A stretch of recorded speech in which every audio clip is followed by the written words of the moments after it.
Here's ball. Will Lewis, 41. And the kick is coming to Will Lewis, who's a reserve cornerback on the 1. He's out to the 10, to the 50. And slides down on the artificial surface here on the 23-yard line. Canelo had kicked off. And that tackle downfield by the Giants by George Small. First down, Seahawks.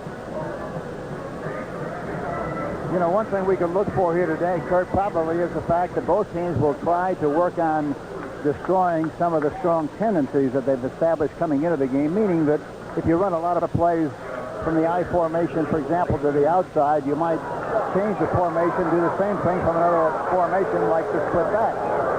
Jim Zorn fakes. He's going to throw on first down. Lobs it out. That's the tight end, John Sawyer. And Sawyer's up to the 30-yard line. An 8-yard advance taken down by Beasley Reese, the strong safety. It'll be second down and 2 for Seattle, which has been an exciting offensive team since they came into the National Football League in 1976, mostly because of the engineering by their running quarterback, Jim Zorn. He hasn't quite had the year he's had before, but his offensive line's been a bit sloppy up in front of him. Yeah, and he hasn't had the same kind of supporting cast from a running standpoint, Kurt. You can't move the ball consistently well unless you have a good running attack. They haven't had one. Their leading rusher is Zorn. All right, that's Jim Jodat, number 43. He cracked for the first down. A couple of ex-Los Angeles Rams running backs, both picked up on waivers, are in the backfield. McCutcheon's number 30 and Jodat's 43. And the crying need, according to the Seahawks fans, is a big, good running back in the draft that can get outside next year, Hank. Yeah, I think they needed some outside speed in a variety of ways. The running back is one. The tight end, they certainly need more speed at the tight end position, and they also need more speed outside to get the kind of consistency and the kind of a threat that they need from an offensive standpoint. I'm tall at the line of scrimmage. The Seahawks have lost leads 4 times this year in the final 3 minutes of games. But Atlanta's been behind In 9 of their 10 wins. So each team went a different way. A final in overtime, Atlanta beat the Eagles 20-17. Fumble. A dive for the ball, and let's see who has it. Looks like Seattle has possession. They recover their own fumble, Kurt. McCutcheon fumbled. They'll have to wait and see what they call, however. The guys in a white shirt are saying they have the ball, but the people in a striped shirt say it belongs to Seattle. And McCutcheon, I think, is on the ball along with John Yarno, the center. So they recover their own fumble, but they lost 2 on the play. It's second down 12 for the Seahawks. Kurt, there was a great illustration of changing their personality a little bit. They like to run that play that they just run, a sprint draw from the I formation. That time they ran it from a fullback and halfback home position. They didn't execute it very well. 3 wide receivers on the field, second and 12. Steve Henry, the 5th secondary back for the Giants. Zorn will throw. Down the middle it goes. It's incomplete. Went right through the hands of Sam McCullum, number 84, who's had his best year in the Seattle uniform. He's caught 48 passes this year for 728 yards. Third and 12 for the Seahawks. And right now, let's go to Brent Musburger and the NFL Today. Kurt, with 7 seconds to go in regulation time, that interception you saw by the Eagles was nullified because of a penalty. So that gave the Falcons a chance. And Mazzetti nailed one to give Atlanta a 2017 win. 7 seconds to go in regulation time. The Falcons are in the playoffs. Let's send you back now to Kurt Gowdy. Now, we just missed that play. Steve Rabel coming across on a deep slant. Ball knocked away by Steve Henry on an excellent defensive play in the secondary. You know, I think the common feeling when you play Seattle is to try to keep Zorn in the pocket. He throws for the time, and he throws right into coverage. There were 3 people around Rabel that time, but in spite of that, he still threw the ball. He was very lucky that the ball was not intercepted. A good play by the defensive secondary of the New York Giants. Herman Weaver in punt formation. The Seahawks have brought in 21 young kickers in the last 2 years to take his job away, and none of them could do it. 10 of the 21 were in the top 20 of the NCAA punting statistic. This is his best year, Herm Weaver, formerly of the Lions, and he's kicking to Elvin Garrett, who's averaged 8.6 yards. And talking about young people, Kurt, the New York Giants have 14 rookies on their roster, and the Seattle Seahawks have 9. And the kick bounds to Garrett on the 35. He's at the 40. Good return here for his 50. And the Seahawks territory, and he's out of bounds on the Seahawks 42. Jim Zorn on the phone to his coaches upstairs. Joe Norman drove him out of bounds. So the Giants, on their first possession, will have excellent field position in Seattle territory. And this is something, really, that the New York Giants have not been able to do very well. They've had good field position on many occasions, but never converted them into points. Let's see if they can do it on their first drive here against the Seattle Seahawks. We'll be back. A timeout on the field. There's no score.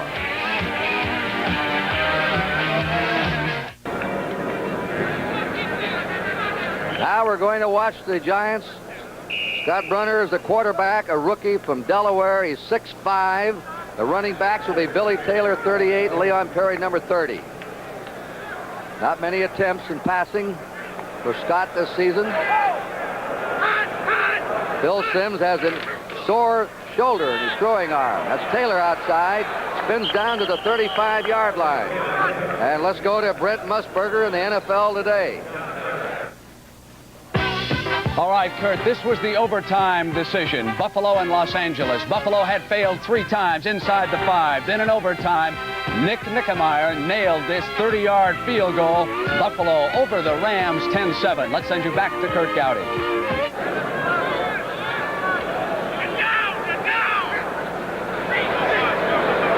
Second down, 3 for New York. Taylor again, close to a first down. He's to the Seattle 32-yard line. They'll probably measure. Terry Beeson, the middle linebacker, made the stop for the Seattle Seahawks. You know, in that first play, when they ran to the outside, they ran away from the tight end, which is called the weak side. Leon Perry really threw a beautiful block on the defensive end, Bill Cook, and for that reason, they were able to make good yardage on the play. Hollidy's in at tight end, number 81. And George Martin has come in. They have 3 tight ends in with third down and a foot to go on the Seahawk 32-yard line. Somebody jumped there. Long signal count by Brunner. Tuiasosopo. Monty Tuiasosopo, number 74. Nearly made it. I'm glad you said it instead of me. Well, I had him in a Rose Bowl game. Took a month of rehearsal. Number 1 pick here 2 years ago. Offside against Seattle gives the Giants a first down. That'll be on the Seattle 27-yard line. Giants kicked off. Seattle couldn't move it. Punted. Good return by Garrett. Put him in Seattle territory. And now they move to the Seattle 27, first down. No score yet. You know, to be a good football encroachment, team, number 79, defense, first and 10. you have to be able to rush the ball well and stop the rush. The Giants are 13 rushing, and the Seahawks are 11th against the rush.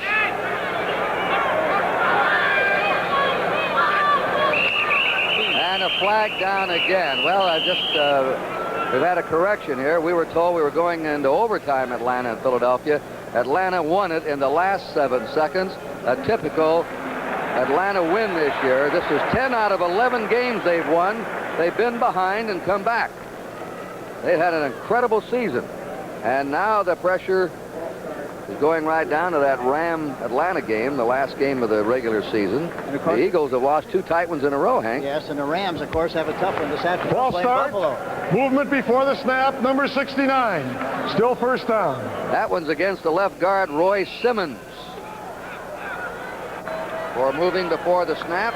It's back on the 32. It's first and 15 for New York on the Seattle 32.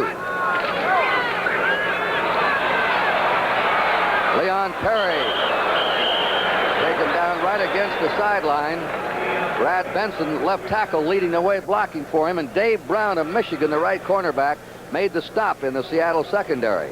Bill Cook, the defensive right end, number 67, did not handle the outside responsibility very well. And anytime you can get a block on the outside man on the line of scrimmage, you've got to make yardage, and that's what happened on the last play. They picked up about 4. Beeson's out at linebacker in the middle. Norman is in. He's quicker. The Butler, Jackson, and Norman, 3 quick fellows. Look at the middle. The middle is really open. They run Billy Taylor. Taylor's to the 25. It's a 3-yard gain, and that's all. The tackle by Carey just in the left cornerback. And now it's 3rd down 11 for the Giants on the Seahawk 25-yard line. There's Steve Largent. And an outstanding receiver here. He and Zorn have been the battery for the Seahawks. Terry Beeson, the middle linebacker of the Seattle Seahawks, is playing extremely deep. And for that reason, you ought to be able to run a play up the middle, a trap or something straight ahead, and be able to make a lot of yardage on the play. 21-10 in the 4th quarter. Minnesota's rallied to lead Tampa Bay. 3rd and 8. Vic Miner's in there as the 5th secondary back. Runner will fade. Throws a quick one to Gray. Incomplete. Never had possession or control. Justin was there to jar it loose. There's a strong safety blitz. Simpson, the strong safety, blitzed on the play. He got the ball outside perfectly to Ernest Gray, but he dropped the football, and now they're in a field goal attempt situation. And Joe Danello, who has kicked 11 out of 19. He's 7 out of 10. Less than 40 yards. This is going to be about a 42-yarder, 42 and a half, maybe 43-yarder. 43-yard attempt for Joe Danello.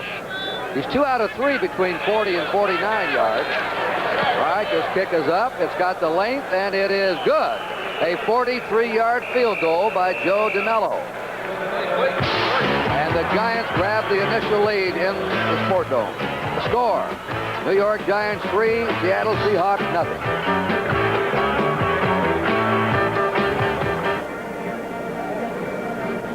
Danello will kick off to either number 24, Al Hunter, ex of Notre Dame, or Will Lewis. This man's 43-yard field goal is our first score of the game. And here's his second kickoff. High, should have good coverage on this. Tumbles to Hunter on the 3. He's out to the 10. Kickoff return right, and he's stopped before he gets to his 20, which is the goal of every kickoff team. Nate Johnson flew down the field to make the hit on him. Seattle's ball, first down on the Seattle 17. That 25-yard punt return of Alvin Garrett set up that first Giant scoring drive. Well, the Seahawks will put the ball in play on their own 17 with Zorn the quarterback, and back of him will be Joe Dat and McCutcheon. The last time they had possession, they started the game with a play-action pass. They were on the 23-yard line the first time. Now they have it on the 17. The pitch is to McCutcheon. McCutcheon to the 20, up to the 25, nudging over the 25. Lawrence McCutcheon, he had 4 1,000-yard running seasons with the Rams. This is a variation of the play they like to use from the I formation. They run the same blocking, the same everything, except they run it from a split backfield. McCutcheon, of all the years he's played, runs to his left with the ball in the right arm. Unbelievable. I knew you'd love that. Mr. Hank, wrong arm scramble. Second down 2. Joe Dat, first down. Still going, 35, and he's down to the 37-yard line. Gary Wolford, the free safety, had to nip him. He had the hole. He saw the daylight to the far side.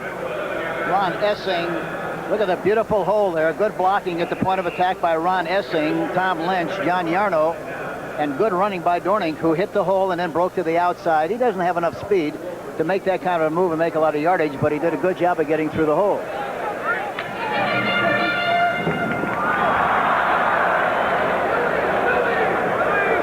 First down, Seahawks, 37-yard line in their own territory. Giants leading 3-0. Jodak trying to cut back, 40, 45, scrambling for it. Let's see who's got it. Looks like the Giants. Got it. I think the Giants have it, Kurt. They do have it. The Giants recover. Again, they'll start possession in Seattle territory. And it was Mike Whittington who recovered.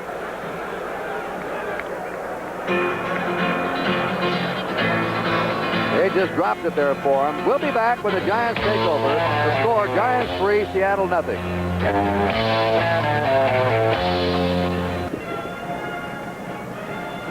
Kurt Gowdy and Hank Stram at the King Dome in Seattle, 3-0 on Danello's 43-yard field goal. The Giants have just captured the first turnover in the game and have the ball in Seattle territory on the Seattle 47. Jackson is out. Joe Norman's in as the left linebacker for the Seahawks. Rookie Scott Brunner of Delaware to Billy Taylor. Taylor has only a yard to the 46-yard line, where the Giants will have a second down and 9.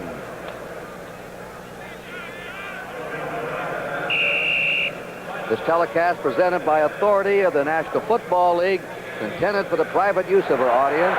Any rebroadcast or other use of this telecast without the express written consent of the Seattle Seahawks and the National Football League is prohibited. Well, the pressure mounting on certain clubs. New England has the heat on them now with Buffalo beating the Rams today 10-7. And the Rams are up against it. The Eagles lost. Atlanta won. We'll run all those standings down for you. There's Ernie Gray. It's over his head, not out of bounds. Runner overthrew him against the sideline. Good pass rush there by Tuiasosopo, the right tackle of the Seahawks. Ernie Gray that time was in motion, came across from the left side to the right side, ran a flat pattern where he went out into the flat area and then went up the field. He was open, had the man beaten on the play, except the young quarterback, Scott Brunner, threw the ball over the top and out of bounds. On third down conversions the last 2 weeks, the Giants have made only 2 out of 14. Now they have a 3rd and 9 on the Seattle 46. Big rush on him. Throws. It's incomplete. Trying to get to the tight end, Gary Shirt. Threw the ball a little bit behind him, but why not? Keith Simpson, a safety blitz, and Tuiasosopo right in there on him. 4th and 9 for the Giants on the Seahawk 46.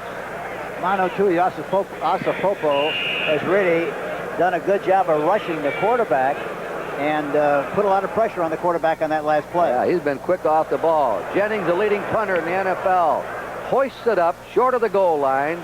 They let it hit, and it skips in for a touchback. That's the 81st punt of the year for Jennings. He leads the entire league. Naturally, with the Giants losing, he gets a lot of punting situations, and the Giants failing to move the ball. All right, we're going to be back here at the Kingdome. 6:30 to go in the first quarter, and there's the score.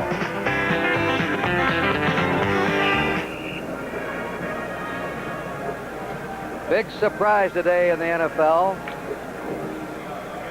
We'll give you that Washington-San Diego score as soon as we can. First down, Seahawks on their own 20. Jim Zorn, the quarterback. McCutcheon and Joe Daddy's running back. Zorn retreats, goes to the sideline, is complete at the 30. That's to his favorite target, Steve Largent, who is 7th in the conference among the wide receivers. He needs 200 more yards in these 3 games remaining to go over 1,000 for 3 years in a row. Largent does not have great speed, but he's a very precise pass pattern runner. Went downfield, broke to the outside, the ball was right on target. But as you say, Kurt, he came into the game with 48 catches. Look at that score. The Redskins pounded the San Diego Chargers 40-17. That'll give Oakland a chance today. They're playing Dallas. If Oakland can defeat Dallas, they'll go into first place in the American Conference West Division. McCutcheon plows to the 33-yard line. And he has a first down for Seattle.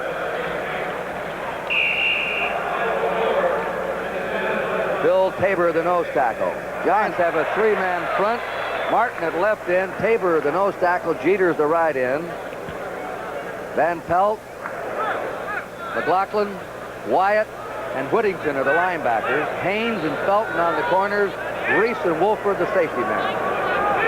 First down Seattle on their 33. 3-0. Giants leading. First period. McCutcheon again. Being hemmed in. And jumping on him there is number 75, George Martin, the left end. He and Jeter are 2 of 5 players who have started every game for the Giants. They've had an unbelievable list of injuries. A lot of young players they hope would develop, just didn't get a chance to play much, Hank. No, that's exactly right. And the Seahawks are starting a young tackle today, Ron Essing, who is 6'6", 246, a rookie from Grand Valley State in Michigan.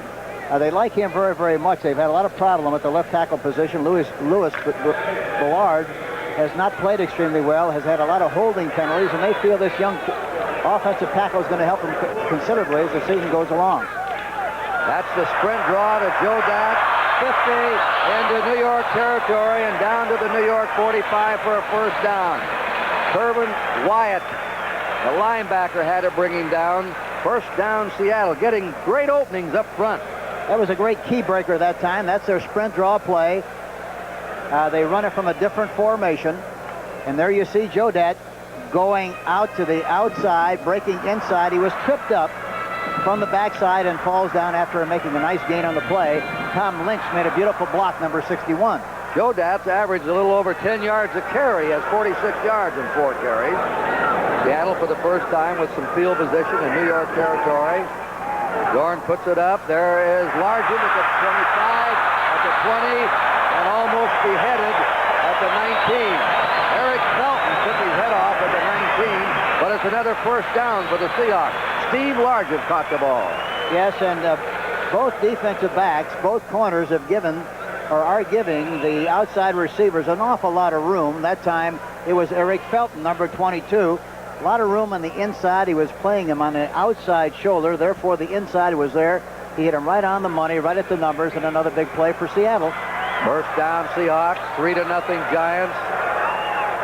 3:20 to play in the first period here in the Kingdome.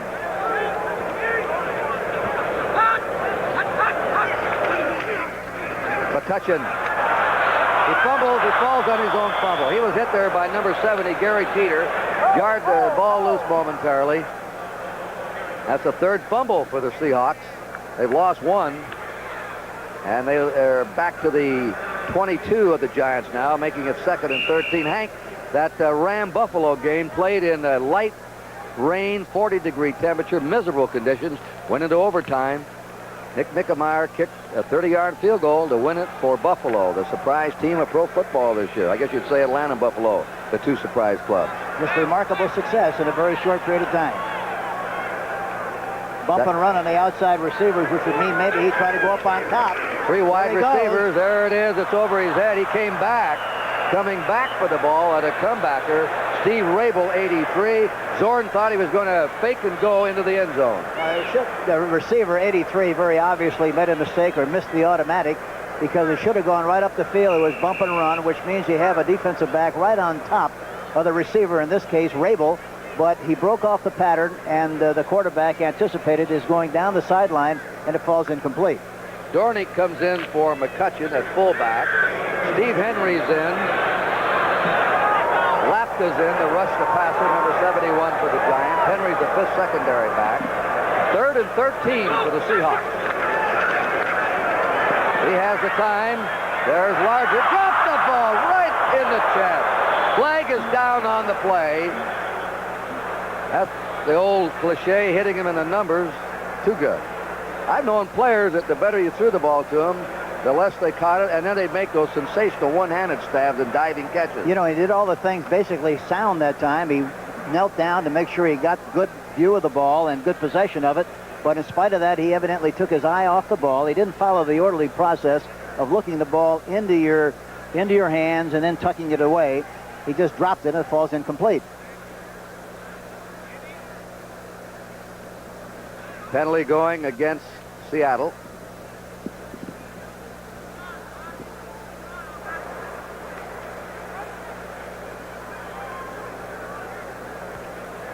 Holding, number 64, offense, repeat 3rd down. I just got through bragging about Essing, and he's caught for holding. Cute story on him. They line up in a power formation. He becomes the tight end. They threw the ball to him for a touchdown. He grabbed the ball, ran back to Jim Zorn, and had him autograph it. First touchdown he ever scored.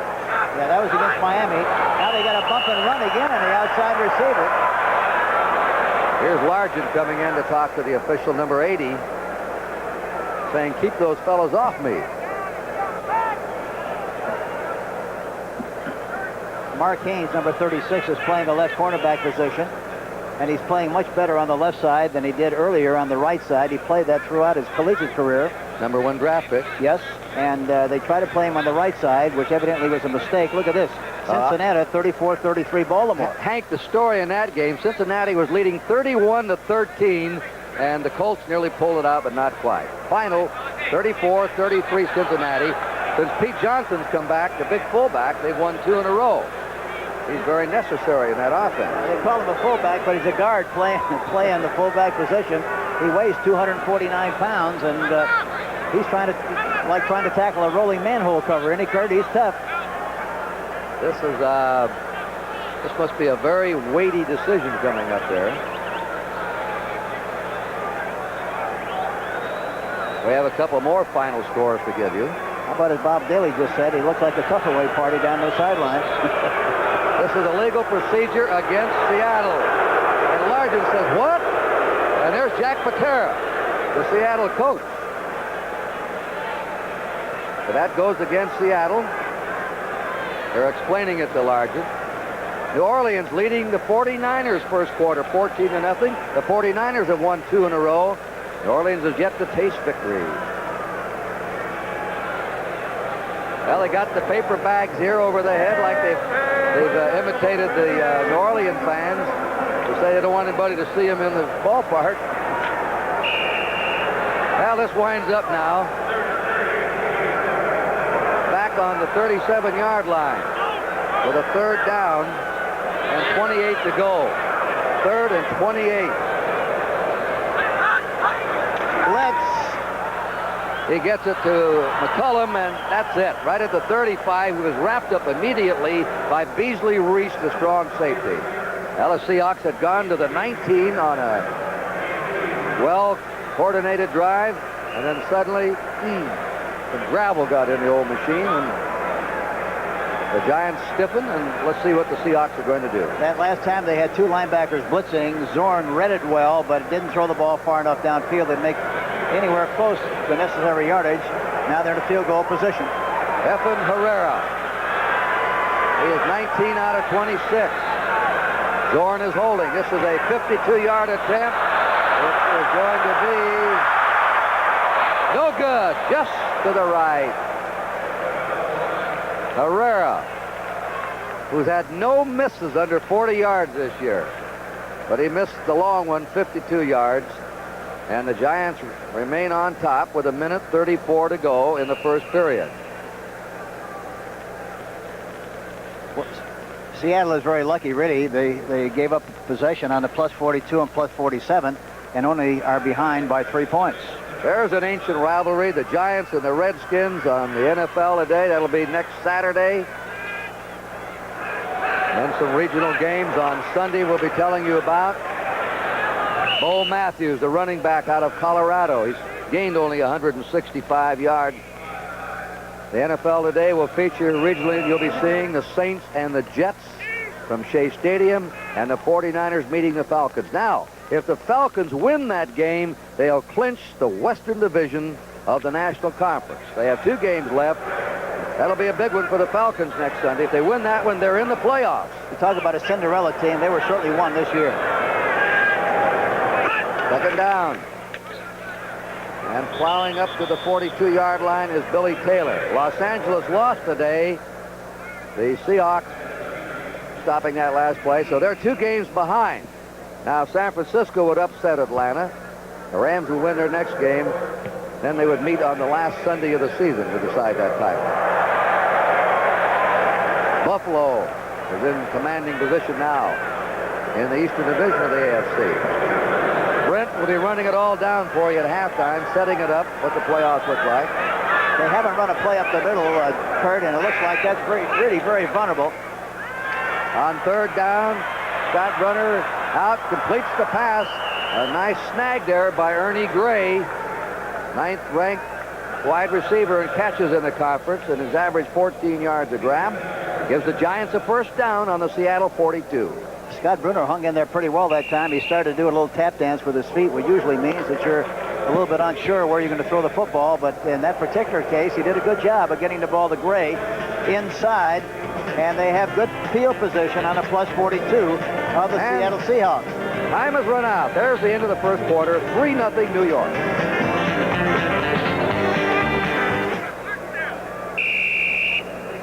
Kurt Gowdy and Hank Stram in the Kingdome, Seattle, Washington. 3-0 New York over Seattle as we enter the second period. Giants ball on the Seattle 42 with a first down. Bruner looking the field over, out to the sideline, over the head of Ernie Gray, 83. He was covered by Terry Justin, the left cornerback. Here's another final, Hank. Minnesota rallied to take Tampa Bay 21-10, and they now won 8 and lost 6.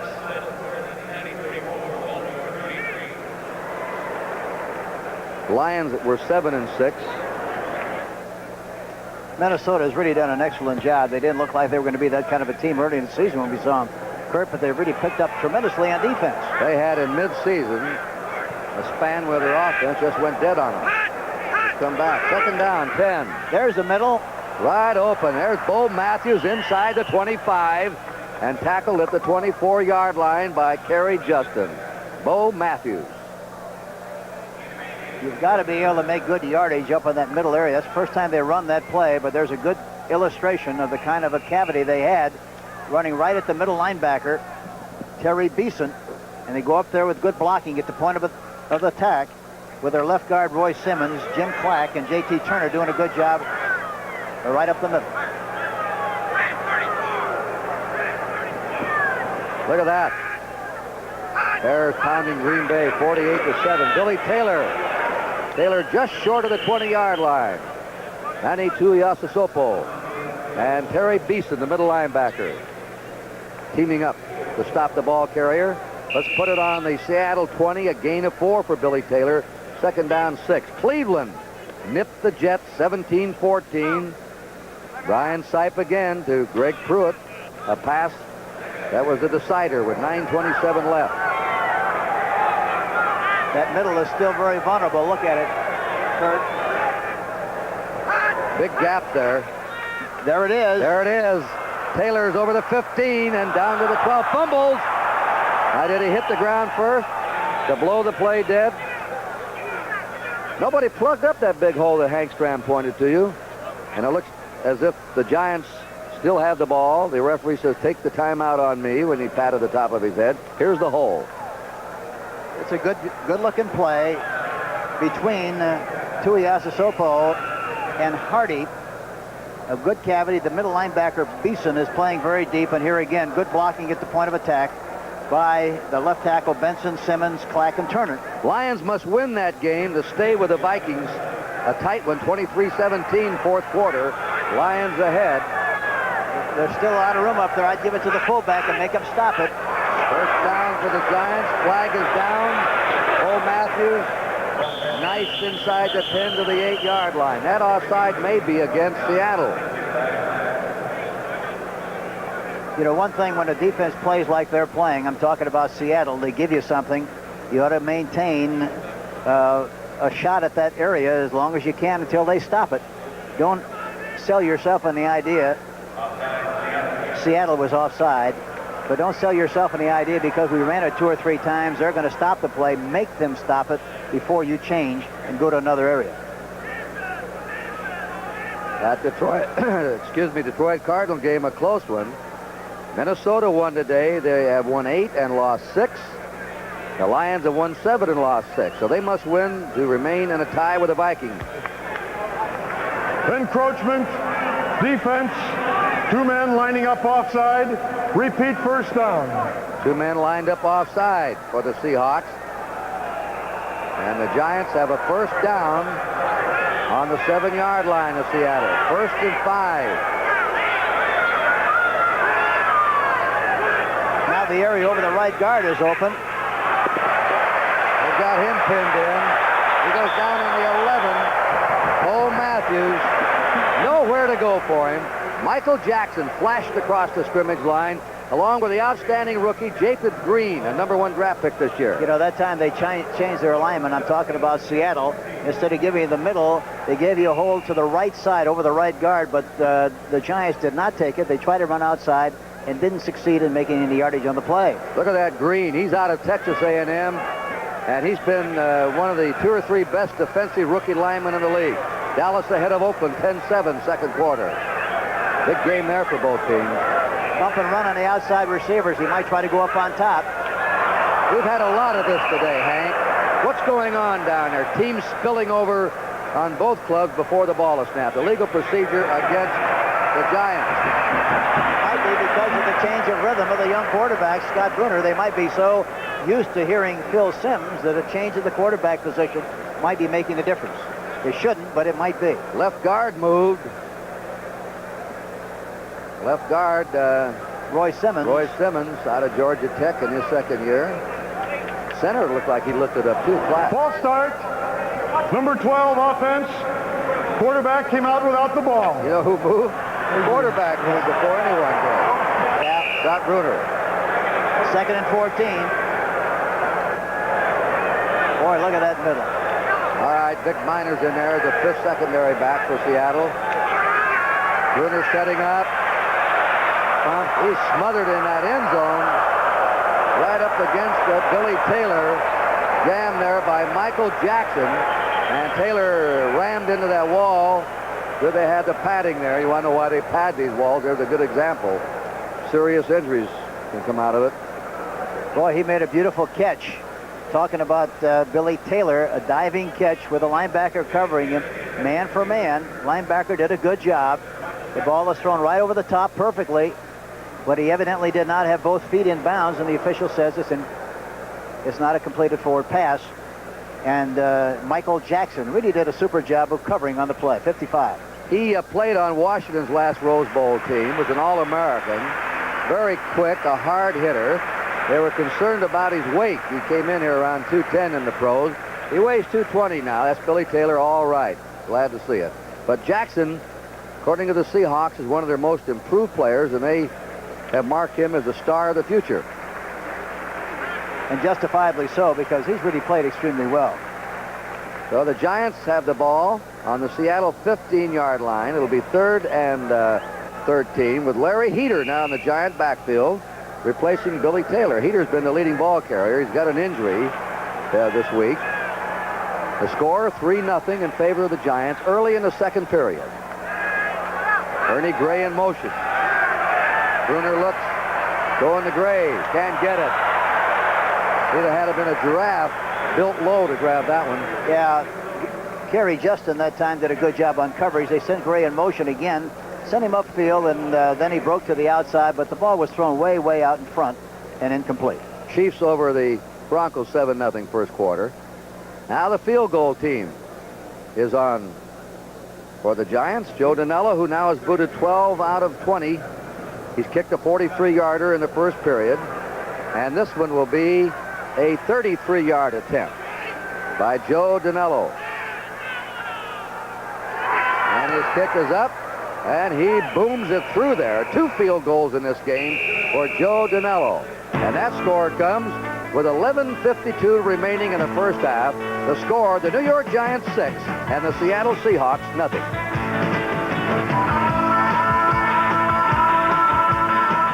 Yards and passes Zonka, 6th on the all-time list.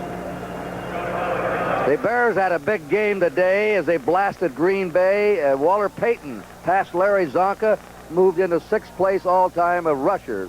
8,086 yards for him. Al Hunter, Will Lewis for Danello's kickoff. That's a deep one. That's the way they want him to kick off. Offside on the kicking team, Kurt. They'll have to kick it again.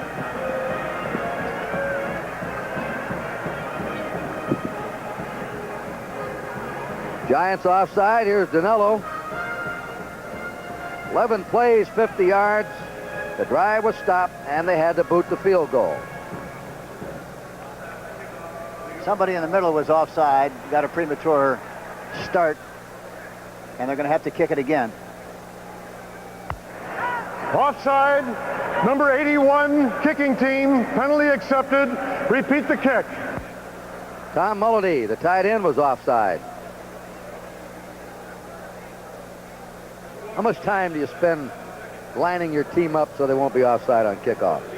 Well, you work on some phase of your kicking game every day of the week, and then you have another rehearsal on Saturday, but you spend about a third of your time with the specialty teams, and those basic fundamental things are very important. sometimes you get very careless, and that's evidently what happened on the last play. Hey, the Saints might be a winner today. Second period, leading San Francisco 21-0. 49ers won their last two, beating the Giants, upsetting New England, and now trailing New Orleans. You figure it out. No way. And, of course, Dick Stanfill is from San Francisco, and he's the current head coach of the New Orleans Saints, and I'm sure they're doing a good job from an emotional standpoint, playing the first game away from home for Dick, and maybe that's the motivation they needed to get him off the floor, so to speak. He'll kick from the 30-yard line. The returners are back on the 5. This one is coming to Hunter. Another good kick to the 2. Al Hunter, 50 to the 20, 30, 35, 40, and down to the 42-yard line. Danilo, who kicked off, had to make the tackle, number 18. Well, he said, I did everything I could. I kicked it deep, and then I made the tackle. The fact that he made the tackle is important. The fact that he had to make the tackle is even more important. Had he not made it, he might have changed the scoreboard. Not many of those soccer-style kickers that we see around the league a lot now can tackle anyone. We used to practice that a lot with our kickers. Danilo will want bigger shoulder pads the next time he plays, perhaps. McCutcheon and Jodat set behind Zorn. Zorn out to Largent, 45. Largent's out of bounds on the 50-yard line. Taken out by Eric Felton, the cornerback of the Giants. So that's 3 catches for Steve Largent in the game. And let's quickly go to Brent Musburger and the NFL Today. Kurt, the Dallas Cowboys are marching toward a tie with the Philadelphia Eagles in the NFC East. After spotting Oakland 7, they have come back with 16 points, having missed their last extra point. It is now 16-7. Back quickly to Kurt Gowdy. Second down, 2. Something right, perhaps, if they run.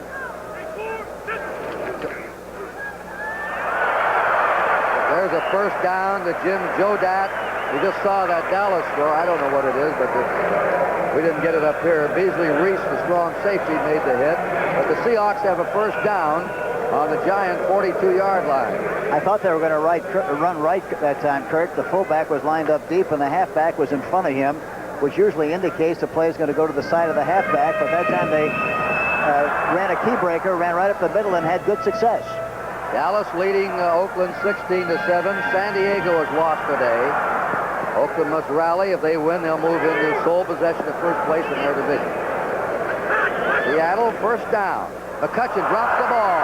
They swarm on him, and all he was thinking about, wait a minute, he let it get away from him, and the Giants recover. I was going to say, looked like he had it smothered, and then Brad Van Pelt went in there and took it away from him. Yes, but he never got possession on the pitch. And the one thing, you have to try to follow the ball out in front so you can see it well. It got too close underneath that time. He didn't get good possession. It bounced out, and they have possession.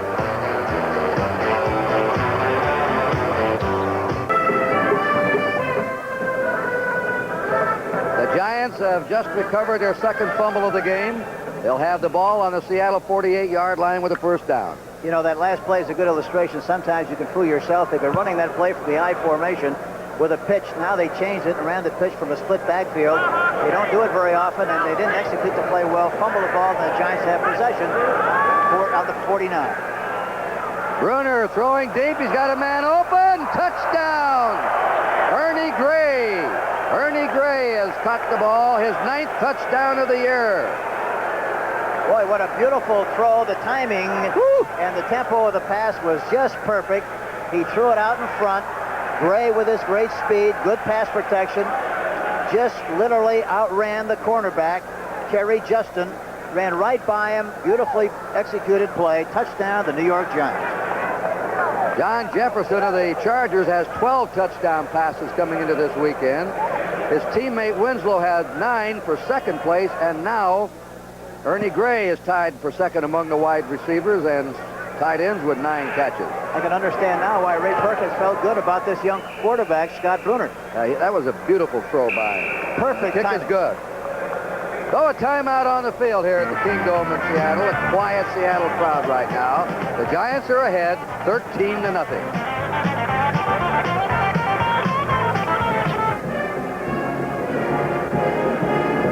Giants on top. They were a 7-point underdog in this game, despite the fact that Seattle has not won a home game this year. 0-6 in the Kingdome. And Seattle really has moved the ball well. They just stopped themselves with fumbles. Another good kick by Danilo, who's getting some leg into those kickoffs. That's down by Al Hunter for a touchback. And Seattle put the ball in play on their own 20-yard line. All right, let's go to Brett Musburger in the NFL Today.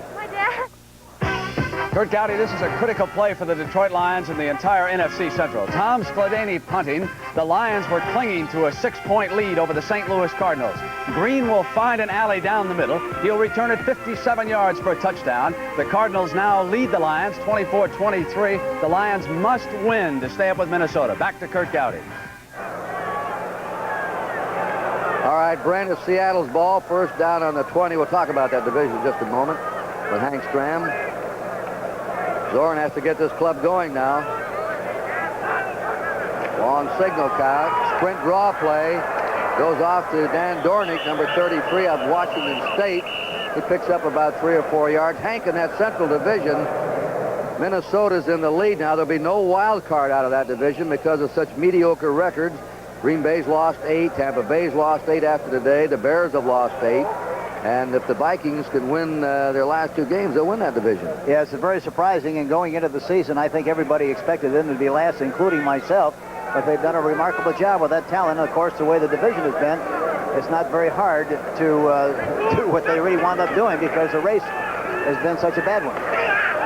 Jim Jodat. Tackled by Joe McLaughlin and Phil Tabor, the nose tackle. The ball is now on the Seahawk 25. It's 3rd and 5, and these are some frustrated fans here in the Kingdome. It's a sellout today, by the way. We're telecasting here in the Seattle area. It's cold.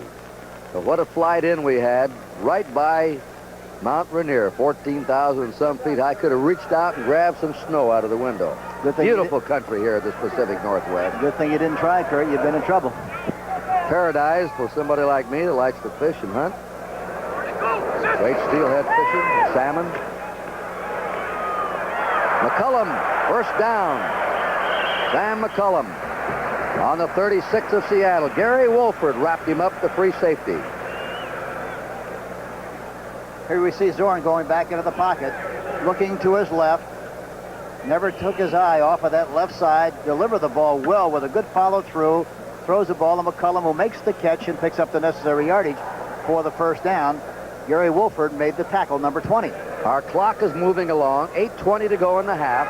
13-0, the New York Giants. They probably will send somebody in motion here. Let's see if they do. Here he comes. That's the tight end, Sawyer. And they go to Largent. First down. He's coming at the 39-yard line. Steve Largent, hit by Mark Haynes. He ran a deep slant pattern right into the middle. Right into the post. Back in the pocket goes Zorn and delivers the pass right on the money, right over the top of the linebacker. Mark Haynes is in hot pursuit and finally makes the tackle on the play. Largent has 4 catches now, 68 yards. As we told you, he needed 200 yards in his last 3 games to reach the magic 1,000 for a season by a wide receiver. He may get to it for the 3rd year in a row. And that ball is underthrown. That's to Steve Rabel of Georgia Tech, reserve wide receiver. Brad Van Pelt was there. Van Pelt was blitzing on the play and made him throw the ball prematurely. He had the receiver open, but had to throw the ball into the turf because Van Pelt put a lot of pressure on him from his linebacker position. That's a good point. Fans think, well, the pass rush is just to knock the passer down. It's to hurry him, to help break up the timing of the pass route. That's exactly right, to make him throw before he is ready to throw the ball, and that was a great illustration of it on the last play. Bears have scored the most points since 1965 against Green Bay. 61 points. The Bears are highest score since 65. A lot of room on the outside the way the corners are playing, Kurt. You want a trap. They do. They run Jim Jodat, and he is to the 34-yard line of the Giants before he's brought down by Brad Van Pelt and Joe McLaughlin. You know, Hank, when the season started, the strongest portion of the Giants was in the linebacking core, and they have been crippled all year. Yes, that's a ridiculous thing about the game is sometimes you go into a season with the anticipation of having an overabundance of strength at one particular position, and finally the next week, while you wind up you're short at that position because the injury factor becomes very prominent. Like baseball, they say you never have enough pitching. You don't. 3rd and 5. 5 secondary backs for the Giants. They got a bump and run on the outside. They might try to go up on top. Zorn throws, and they had a blitz on him. Zorn thought he should have hit Largent for a touchdown. He's jumping up and down, disgusted with himself. Wolford, a free safety. They had the safety blitz on. Watch him come in there, Wolford. There he is. There he comes, and he got rid of the ball. He knew where he had to throw it, just threw it badly. He threw it on the outside because he was rushed so severely by the safety blitz. Gary Wolford. You can die by the blitz, and he nearly did that time. Wolford, the safety man, left that deep zone open. And Beasley Reese was covering on the play. 4th and 5. Seattle on the Giant 34. They're going for the first down. 6:40 to play in the half. Giants are ahead 13-0.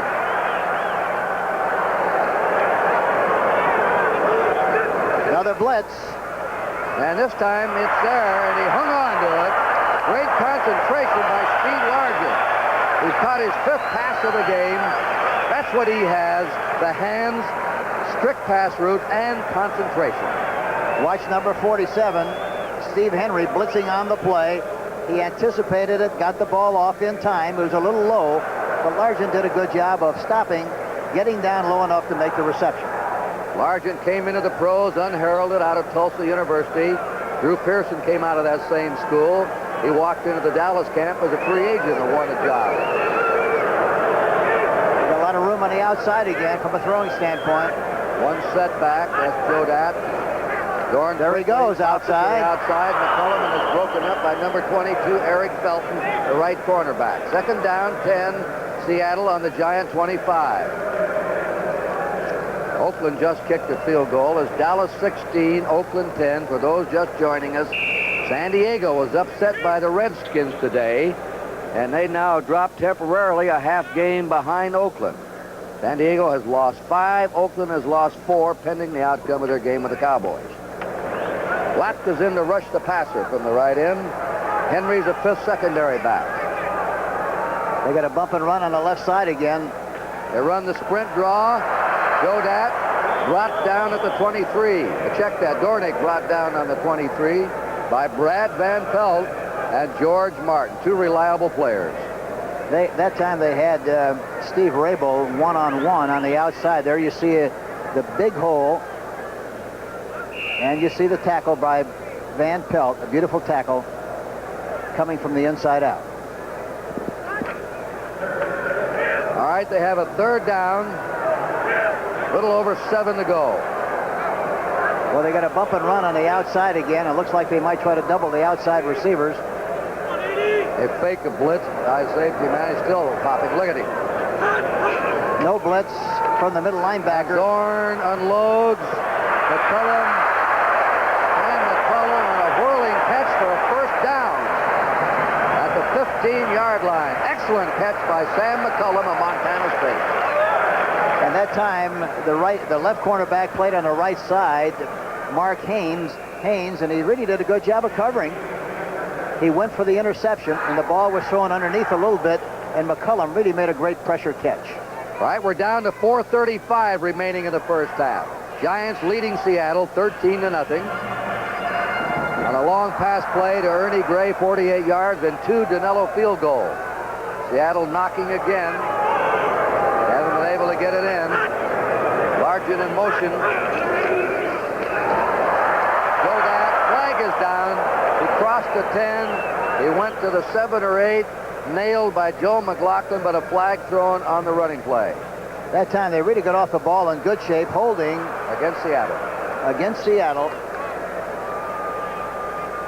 But Jodat did a good job of running behind the flow of the linebackers, cut back in good shape right up the middle.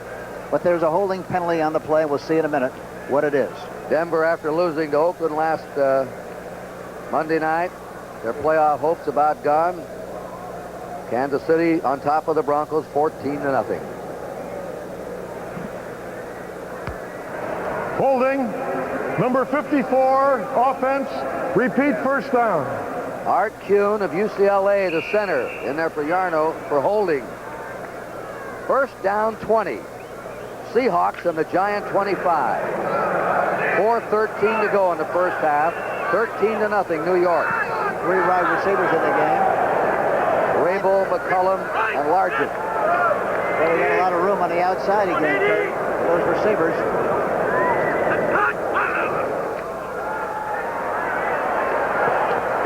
Drop. Flag is down also. Jodat came out of the backfield, 43, and turned around to get a post position. But a flag dropped on the play. Kansas City scored again. Goes ahead of Denver now 21-0. Offside against the Giants.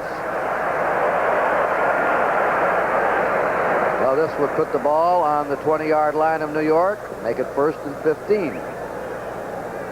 The Seahawks have dropped 6 in a row. Their longest winless string since they lost 9 in a row in 76 and 77 over 2 years. Offside, right side of the defensive line, still first down. You know, the problem with Seattle, too, Kurt, really is the fact that most of their difficulty has been self-inflicted. They've made a lot of mistakes themselves and knocked themselves out of drives and opportunity to get points on the scoreboard. Talking about Seattle. You're right. First down 15 for the Seahawks on the Giant 20. It'd be a good time to run the ball. The way the linebackers will double cover the outside people, a running play would be very appropriate, but they still throw or hit the back. Dorn pass is complete to McCullum. McCullum stopped on the 6. Just short of the 5 by Mark Haynes, the cornerback. I believe they're about a yard short of a first down. He had room on the inside that time. He looked to his left and then came back to his right side. Threw it right on the money to McCullum. And he throws right in front of Reese, Beasley Reese, number 28, and is finally tackled by Brad Van Pelt, the linebacker, who comes all the way from his spot to make the tackle. It is 2nd down and a half yard to go for Seattle. Just a moment ago, they had 1st and 20. There goes Sawyer in motion. Hitting straight ahead is Dan Dornick. He has the first down on the pileup short of the goal line. It'll be 1st and goal to go for the Seahawks. That really reflects the personality of their team, that sprint draw. Here you see it. He rolls out to his right and gives it to the tailback, who is about 7 yards deep, provides him with a good opportunity to read the blocks up front. You see he starts to the right, then breaks off to the left side and makes a nice gain and takes the ball right down to the 1-yard line and is finally tackled there by Kerwin Wyatt and several other defensive players of the New York Giants. It is 1st and goal to go. Dornick and Joe Datt are the running backs behind Zorn. Looks like they might run to the right if they run. They're on the Giant 1. They go right. Dornick is over easily, and Seattle scores.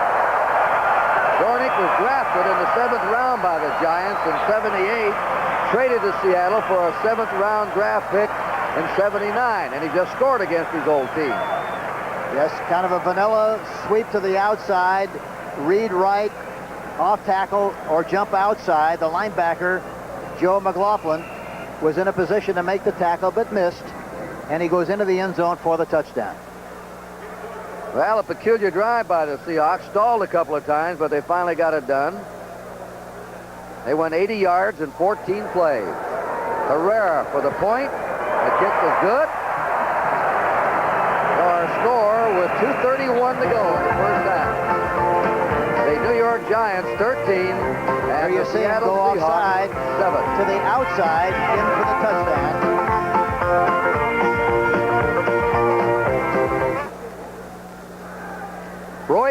Roy Green ran a punt back 57 yards with 3:40 to play, and the Cardinals nipped the Lions 24-23, leaving the Vikings now sole possession of first place in the Central Division.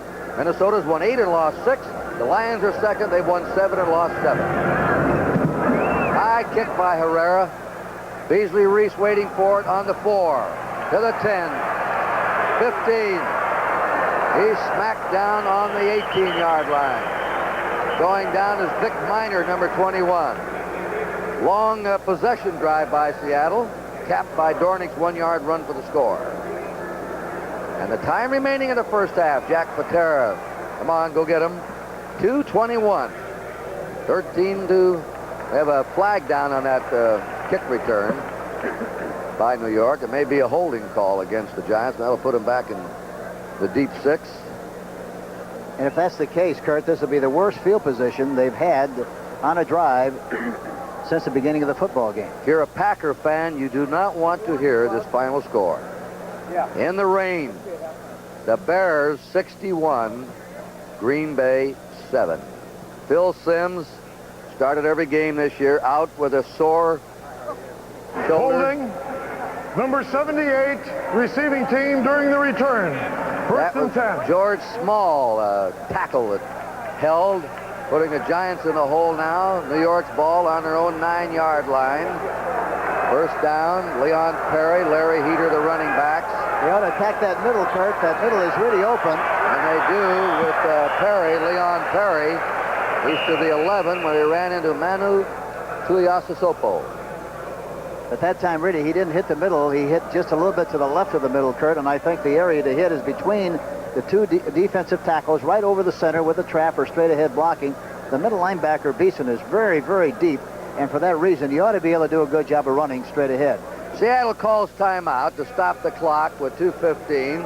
The clock will stop again at the 2-minute warning to aid them. What they want to do, hold the Giants, get the ball back with some time to go to work on Jim Zorn's passing arm.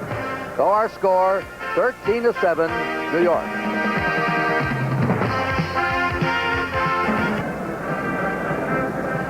That's the final we told you about, the highest final score. The Bears will run up since 1965, a sad day for Bart Starr and his Packers. Giants ball on their own 11-yard line with a 2nd down and 8. They're trying to protect a 6-point lead.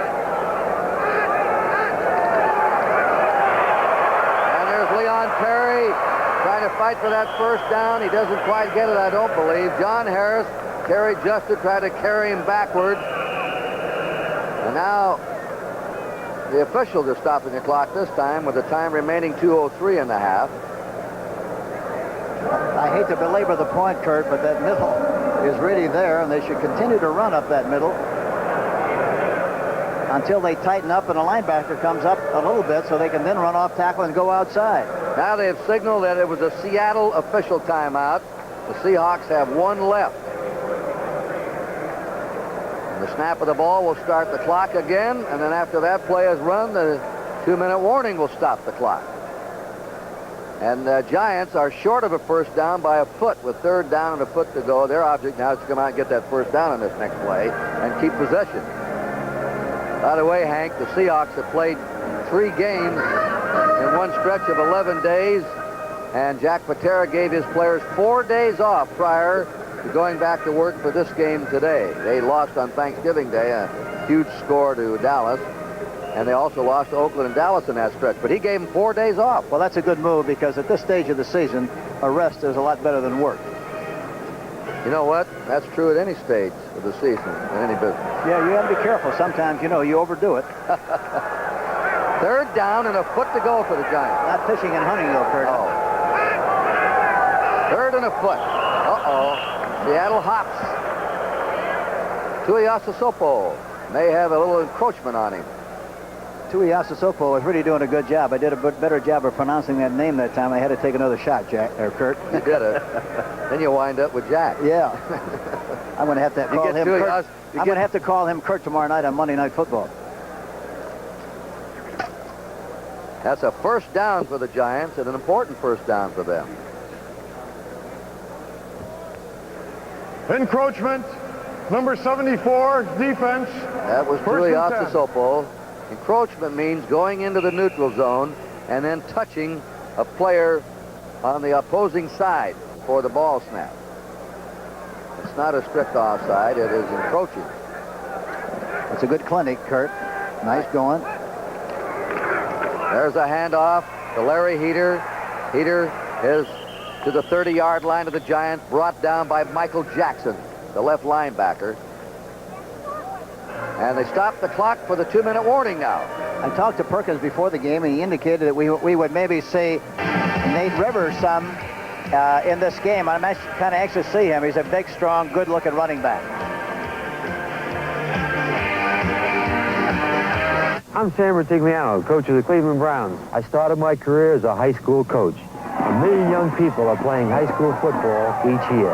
It's a game of speed, contact, and excitement. These athletes receive guidance, conditioning. They learn to think, develop leadership, discipline, and teamwork. High school sports need your attendance. The NFL encourages it to see a high school game this week. Now that takes teamwork, and I know how important teamwork is in the NFL and in education. I'm Archie Griffin of the Cincinnati Bengals. It's education that has made our country great. Our schools hold the key to the future for all of us. Join the education team. Call your local school to find out how you can help. The education team needs you. For more information, write Box 57020, Washington, D.C. The preceding message was furnished as a public service by the National Football League. Kurt Gowdy and Hank Stram back here in the King Dome in Seattle. Scott Brunner going out. He's playing today in place of the injured Phil Simms. He's thrown one touchdown pass to Ernie Gray for 48 yards. You know, I would be concerned if I were the Giants because they've had 4 distinct opportunities to get touchdowns, and they only got 3 points on 2 occasions, 1 touchdown on another, but they should be leading this game by a larger margin. They have a 2nd and 5. They give it to Heater, and Heater fights his way to his 33-yard line before he ran into Michael Jackson again. Now the clock moving along. The Seahawks coming in. They may measure on this. I think the Seahawks have the right to ask for the measurement, and they're bringing the sticks on. One thing that has to be disturbing to Ray Perkins and his staff has to be the fact that they've had so many scoring opportunities during the course of this season. I remember distinctly against the Eagles, they had 5 chances and never got anything. And the same thing has happened here this afternoon. They've had opportunities but come away with 3 instead of 7. We have 1:46 to go in the first half. The Giants are a foot short. They have Shirk in their tight end. Mulledy and George Martin, a defensive left end, becomes an offensive tight end on a situation like this. 3 power men to block. 3rd and a foot to go. The Seahawks with 1 timeout left. The Giants have their full complement. Now start the clock going, they say. Well, the Giants said, let's re-huddle, men, and use some time.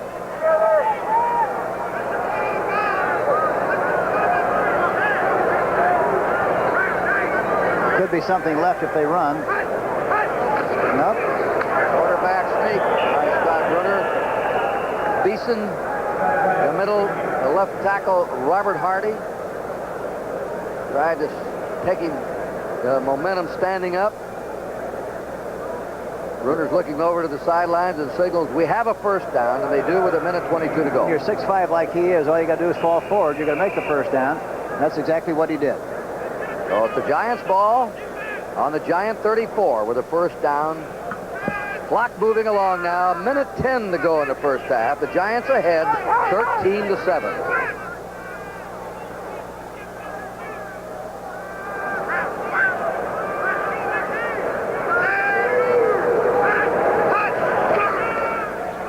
Play action pass. He throws it to the tight end. Oh, intercepted it by John Harris. Harris is up with the ball, laterals it off to Keith Simpson, and Simpson is in Giant territory, but there's a flag down. Forward pass, I think, Kurt. It was a forward lateral instead of a lateral, and that's what the official is going to call, I'm sure. That was Simpson, number 42, wound up with it. There's the interception. There you see it. He can get up because nobody's touched him.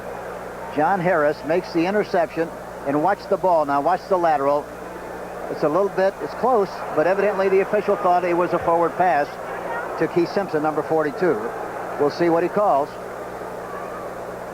It was close, Kurt, wasn't it? It was. I thought what Brunner might be thinking that for sure the Seahawks thought he wouldn't be passing the ball. They were just trying to freeze that lead away. and he tried to catch him on a play action, a fake into the line, and he hoped to get somebody wide open down there, but the Hawks were alert. Yeah, and he waited just a little bit too long to throw the football, too, and he looked in the direction he was going to throw the ball all the time. Illegal forward pass. I think that was forward, By the Hank. runner on the return. 5-yard penalty. First down. It was close, but I think the official he was right on the spot, and I think he made the right call. Seattle has 43 seconds now to try and score.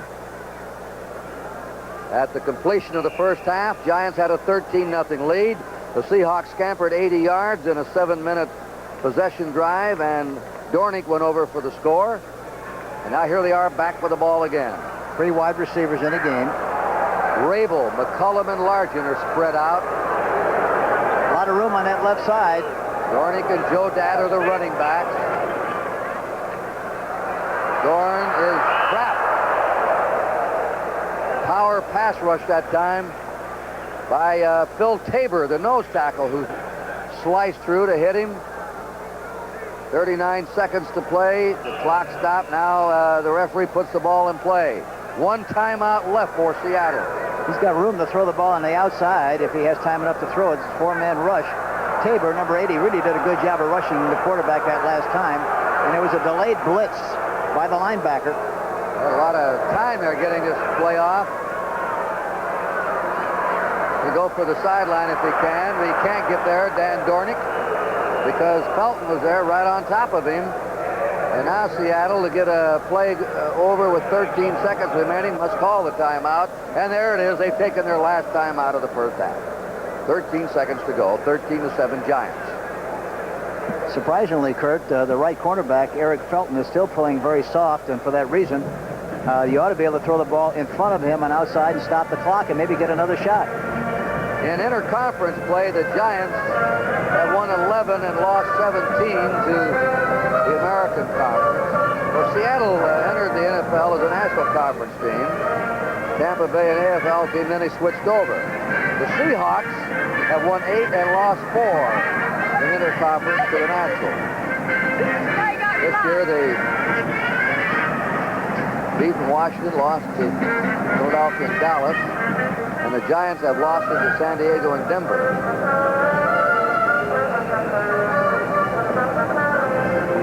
Washington has defeated San Diego in an interconference game today. Dallas and Oakland are playing. Seattle and New York here.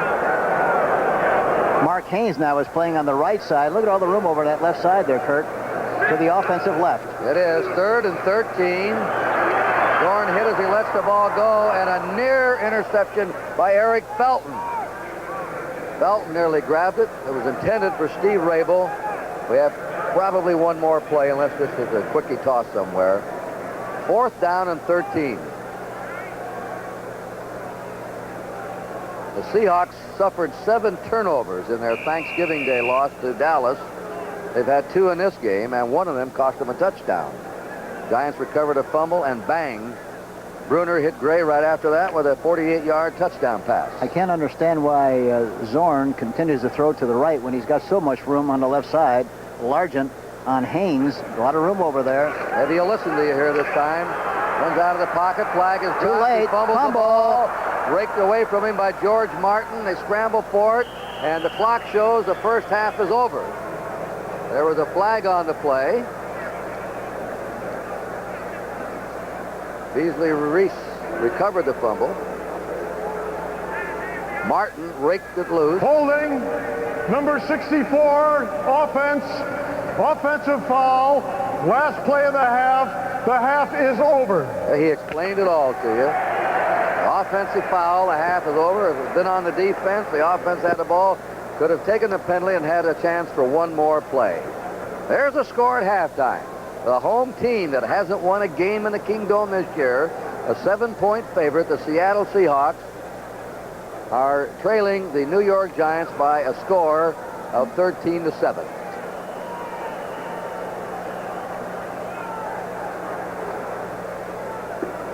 And of course, I think the story of this game for the Giants, Phil Simms, still a youngster in his 2nd year out with an injury, a rookie quarterback starting, and the Giants are in the lead, Hank. Yes, and I think Scott Bruner is really doing a good job They have a lot of confidence in this young quarterback, and at this stage of the season, it's important that you get a chance to look at young people, and in this particular case, it's probably good that they have a reason to look at the young quarterback. Seattle had one drive, but outside of that, they haven't appeared to get unraveled yet. Seattle, I think, will do a much better job of moving the ball consistently in the second half. They have more ways, I think, to move the ball than the Giants, and I'll be very surprised if they don't come back in the second half and do a good job from an offensive standpoint, because they've got some good weapons and they're doing a good job of spraying the ball around. They've stopped themselves on several occasions, and the fact that the New York Giants didn't get touchdowns when they had an opportunity might come back to haunt them. Zorn, to me, since he came in, the Cowboys nearly kept him. They finally cut him. He went to the Rams. He was picked up here, luckily, in their first year by the Seahawks. Has been one of the most exciting young players as he's developed in the National Football League. What's your impression of him in the first half? Well, I think he has the kind of control and the kind of ability to move a team. He has outstanding leadership qualities.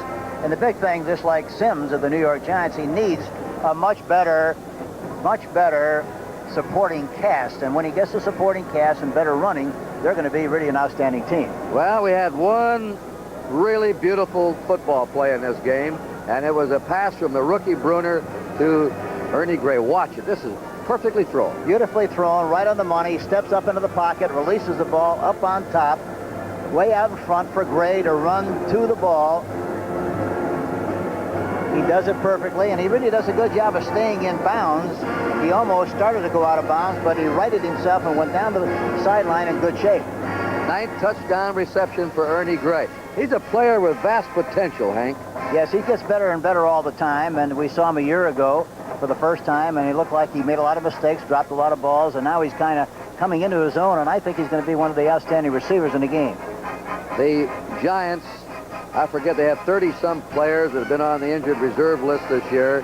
But yet Perkins is still optimistic of the future. He says he'll be better next year because a lot of the young players he thought would be playing this year will be back next year, and he thinks they'll be better than they have been this year. Well, the key to being successful in the league, Kurt, as you know, number one, you have to have the ability. You have to be able to maintain that ability by keeping people healthy. And then the other thing is you must win close games when you have a chance to win them. And that's really the difference between the big years and the poor years. You talked before the game of playing in a late season game without being in the playoffs or a chance in the playoffs, nothing at stake except pride. And that, again, is the coaching job that these two men must do today. Yeah, that's what coaching is all about, Kurt. Coaching is three things: accumulating talent, assessing talent, and making the talent play. And in this particular situation, that's what you have left. Regardless, how many people you got hurt, you have to make the people who are playing play to their ability. And I think both coaches have done a good job of making their squads express that talent and expressing that ability. Okay, Coach. Thank you very much. 13-7, Giants at halftime, and now this message.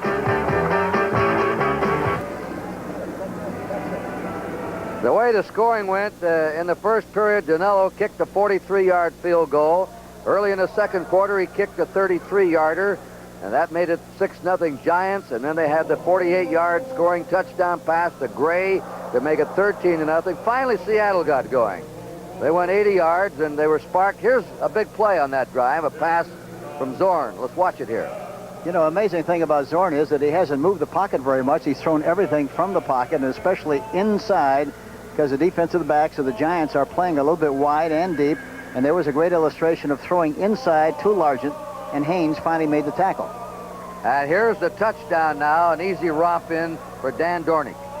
Dornick runs to the right side. Good blocking at the point of attack. Was designed to go inside. He popped to the outside and went into the end zone unmolested for the touchdown. So that's the situation. We're waiting for the teams to come back from their locker rooms. And right now, let's go to Brent Musburger and the NFL Today.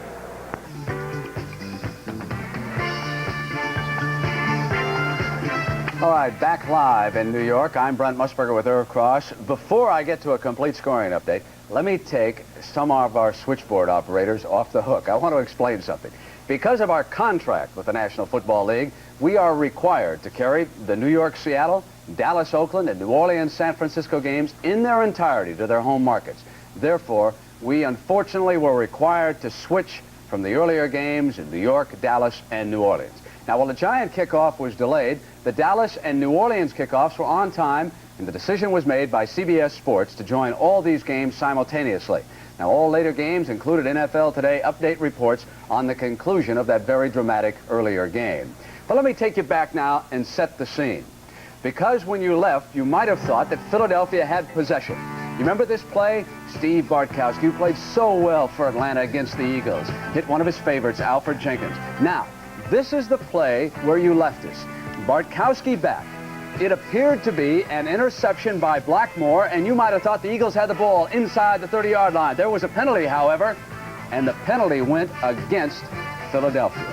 This is what happened. The Atlanta Falcons then took complete command. The big bull fullback, William Andrews, who gained better than 100 yards, thundered up the middle to the 35-yard line. Bartkowski back to work again.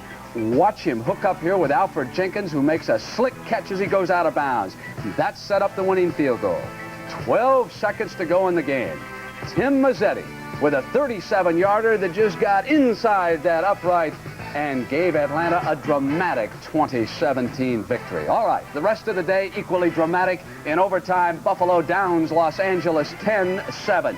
Will you believe what happened here? It was 31-6 Cincinnati. Baltimore came back. Cincy then pulled it out on a field goal with 12 seconds to go. The Jets played a fine game against Cleveland, but the Browns are one of the better teams in the NFL, and they showed it. Sipe 30 of 41 for 340 yards and 1 touchdown. The upset of the day, Washington over San Diego 40-17. The Chargers turn it over 7 times in that game. Minnesota eliminates Chicago and Tampa Bay in the NFC Central, and the Vikes move into first place because St. Louis comes back and shocks Detroit on a 57-yard punt return by Roy Green with 3:40 to go in the game. Shades of Sid Luckman against the Redskins. 61-7 Chicago over Green Bay. Where has that offense been this year? Kansas City without Fuller saddles up Kenny, and he's getting the job done anyway. It's 28-0 in the third period. And hey, let's hear it for New Orleans. How about the Champagne? 35-7. Come on, Saints, finally win a game. Giants, the one you're watching, 13 over Seattle 7. Seahawks still cannot find the answer at home. Dallas leading Oakland 16-10 at the half. And the NFL Today continues on CBS after these messages from your local stations.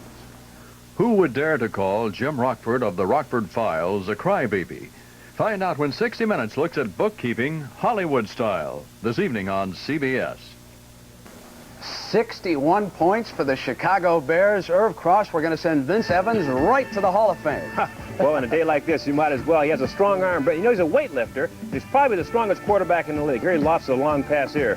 How many touchdowns did Walter Payton score, you want to know? 3. Here's one of them. Get up there, sweetness, up over the top. But the Bears were eliminated from any possible playoff spot because of this game. Doug Williams had Tampa Bay rolling, 30-yard touchdown, but back came Tommy Kramer in Minnesota. Indeed he did. Looking to his right, finds his tight end, Bob Tucker, out there in the flat, who tight ropes the sideline until he's finally knocked out of bounds at the 2-yard line. And the Vikes have a good back in Ted Brown. He slammed across for the touchdown, 10-7, and here's the winner. Sammy White, a great clutch receiver for the Vikings. He's been fairly quiet this year. Takes that one in for the score. So the Browns were coming off that tremendous high of beating Houston down in the Dome. Mike Pruitt put them up by 10 over the Jets, but uh-oh, here came Richard Todd. Boy, Todd with a lot of speed catching the ball right here. Johnny Lamb Jones, a world-class sprinter, latches on and goes all the way.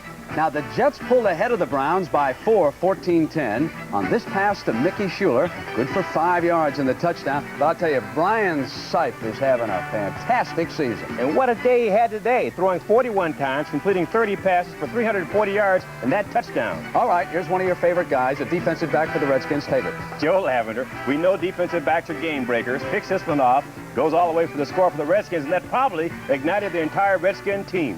Now, Irv, what about this Redskin offense? They look pretty good on the Chargers today. Here's Theismann on a scramble. He'll find Wilbur Jackson. He does. Of course, he has the ability to scramble around and find the secondary receiver. The Redskins do have a good offense. Unfortunately, it didn't click until today. Chargers turn it over 7 times, but watch this play. Fouts to McCreary. It's a dandy catch. Back it into the end zone for 6. Oh, here's a little icing. Your man Theismann again. Joe Theismann again scrambling on, finds it back. Ike Forte coming out of the backfield for the score.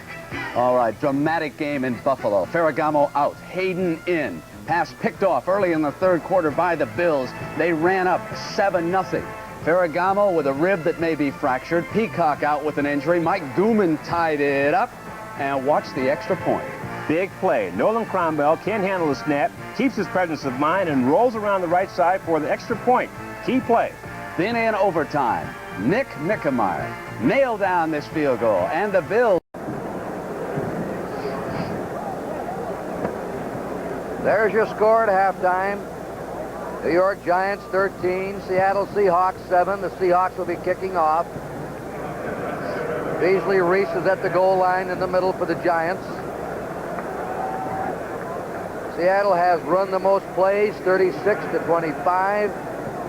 And yards, they have a slight advantage, about 30 net yards over New York. And they've made the most first downs, 12-7, but they're behind. Efren Herrera kicking off. The difference in this game so far, Kurt, as you know, has been field position. The Giants have had excellent field position. And as I mentioned earlier, they still didn't take advantage of the situation as well as they should have. Well, the Giants wisely let that one bounce through. That was Nate Johnson. Last week, we saw San Diego grab a couple of kickoffs like that, pin right up against the sideline, and step out of bounds with them inside their 10. A horrible mistake. This time, Herrera will have to kick off from his 30. Leading ball carrier in this game, Billy Taylor has 28 yards for the Giants. Joe Dat has 61 yards for Seattle. Zorn is 11 out of 18 for 122 yards. Bruner is 2 out of 9, 64 yards, 1 touchdown. Gray has caught 2, the only pass receiver for the Giants. Largent has caught 5 for 77 yards, tops in the game.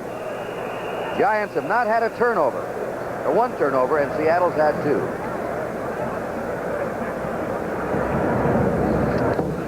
Herrera's kick is coming to Beasley Reese at the 5, out to the 10, to the 15, 20, sheds a tackler, ends up to the 27-yard line, where New York will put the ball in play for the first time. Down to make the tackle was Dave Brown, the cornerback. New York, coming into this game, had allowed 18 sacks in its last 3 games, and a total of 38 for the year. That tied it with Seattle and St. Louis for the second most of the NFL. The Orleans quarterbacks have been sacked the most, 42 times. In this game, the New York quarterback, Bruner, has not been touched. No sacks for Seattle. Taylor and Leon Perry, the running back. Be interested to see if they run in the middle area more the second half. There's a lot of room there. Billy Taylor takes the pitch.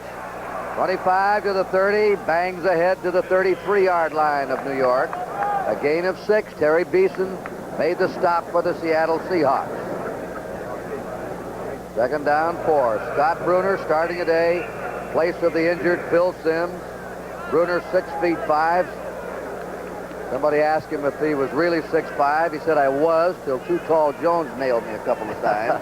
Now I'm only 6'4". Yeah, he's a nice-looking quarterback in that it looks like he's got good poise, good concentration, and pretty good feet. Gray outside to the 36-yard line. Goes Billy Taylor again. He's short of a first down.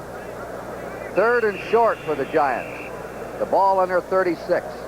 Brad Benson, the right tackle, I should say Holland, the right tackle of the Giants, and Turner both did a good job of coming off the ball that last time. Michael Jackson's on the carpet. We're talking about the Giants and their injuries, which we'll get to as we come back here to the Kingdome. And the score early in the 3rd quarter is still New York 13, Seattle 7. 280ZX and Porsche 924 because I wanted a refined sports car.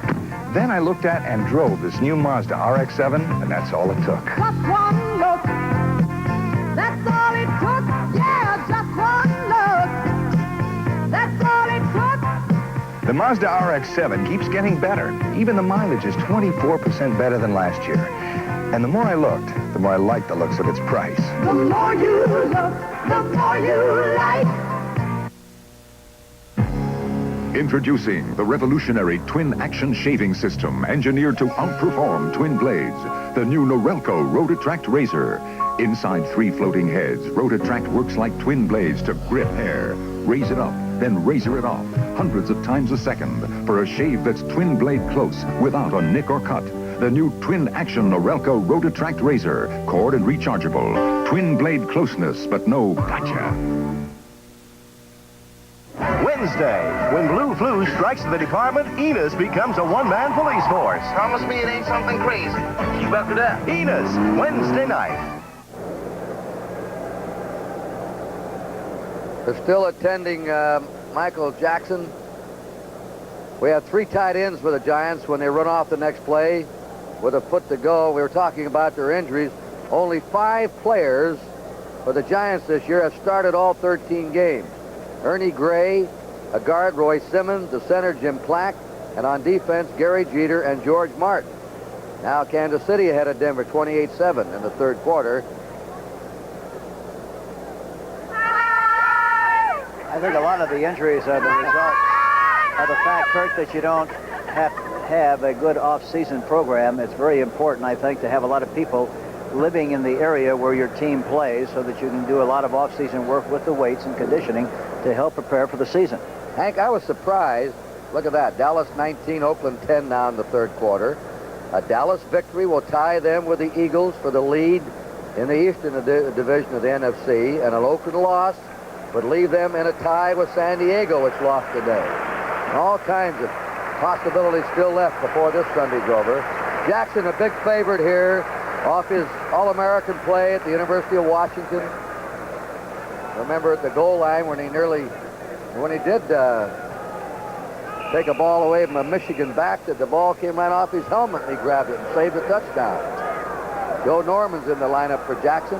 Third down here and a foot to go. The last time they were in this position, they ran a quarterback sneak, and I would think it'd be appropriate here. It is. Scott Bruner, after a brilliant analytical call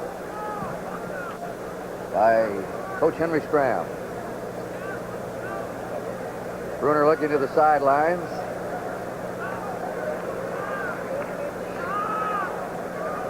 What do you say, ref? First down, he says. Giants ball. Giants on their 37. They're in the lead.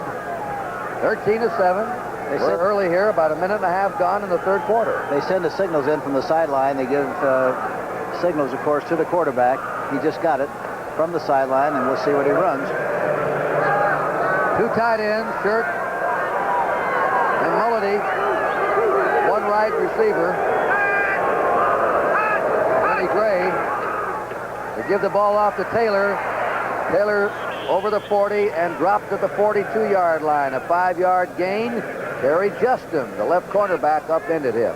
Fairly young secondary. Justin's his 3rd year. Safety man of Seattle, Harris, is in his 3rd year. Keith Simpson, a #1 draft pick 3 years ago, is a good one. He's a strong safety in his 3rd year. And Dave Brown, a #1 pick for the Steelers, then came on to Seattle's in his 6th year. Second down, 5 for the Giants. Still with those 2 tight ends. Leon Perry, he may have picked up a yard. John Harris rode him to the surface, number 44, which is made by Bill Cook. Keith Butler came across the line of scrimmage that time and stopped the play. Made the back slow down just a little bit. He was injured on the play. Number 53, Keith Butler. And going off now is another linebacker for the Seahawks, Keith Butler. Terry Reniker of Stanford, a rookie, will replace him. Here's the sweep. Watch, we see Butler get caught on the inside, and he's blocked low, gets a piece of the ball carrier, number 30, but he does a good job, Leon Perry, of fighting through the traffic and going to the outside. Rookie Danny Pittman, I have to get this in, from the University of Wyoming. Wide receiver along with Ernie Gray. Third down and 4. Bruner's pass is to Gray, but it's out of bounds. No good. Gray followed the flight of the ball well, but he was out of bounds. You know, that's a very low percentage pass because they double covered the outside receiver, and he tried to get the ball between the short man and the deep man of the zone, and he got it there beautifully. It takes a lot of confidence, a lot of poise to do that. He pumps, And there he releases the ball. Good protection. But the ball is thrown a little bit on the outside between the two defensive backs, as you can see, and he's out of bounds. Punt formation. Dave Jennings, who's averaged 45.8 yards, the best in the league, boots it away. Not a pretty Dave Jennings kick. Comes to the 22 to Will Lewis, 25. And he scrambles back to the 30. Jennings has kicked twice today. He shanked both of them off the top of the foot. I'll bet this is the worst he's kicked all year, Hank. Yeah, it looked like he tried to aim the kick instead of tacking the ball, and that can happen to you when you try to steer the kick. There's the score.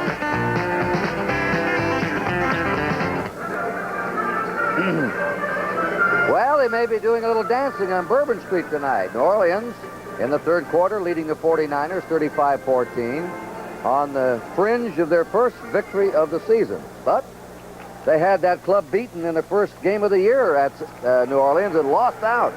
So it's not over yet. Here's Jim Zorn with 3 wide receivers spread out.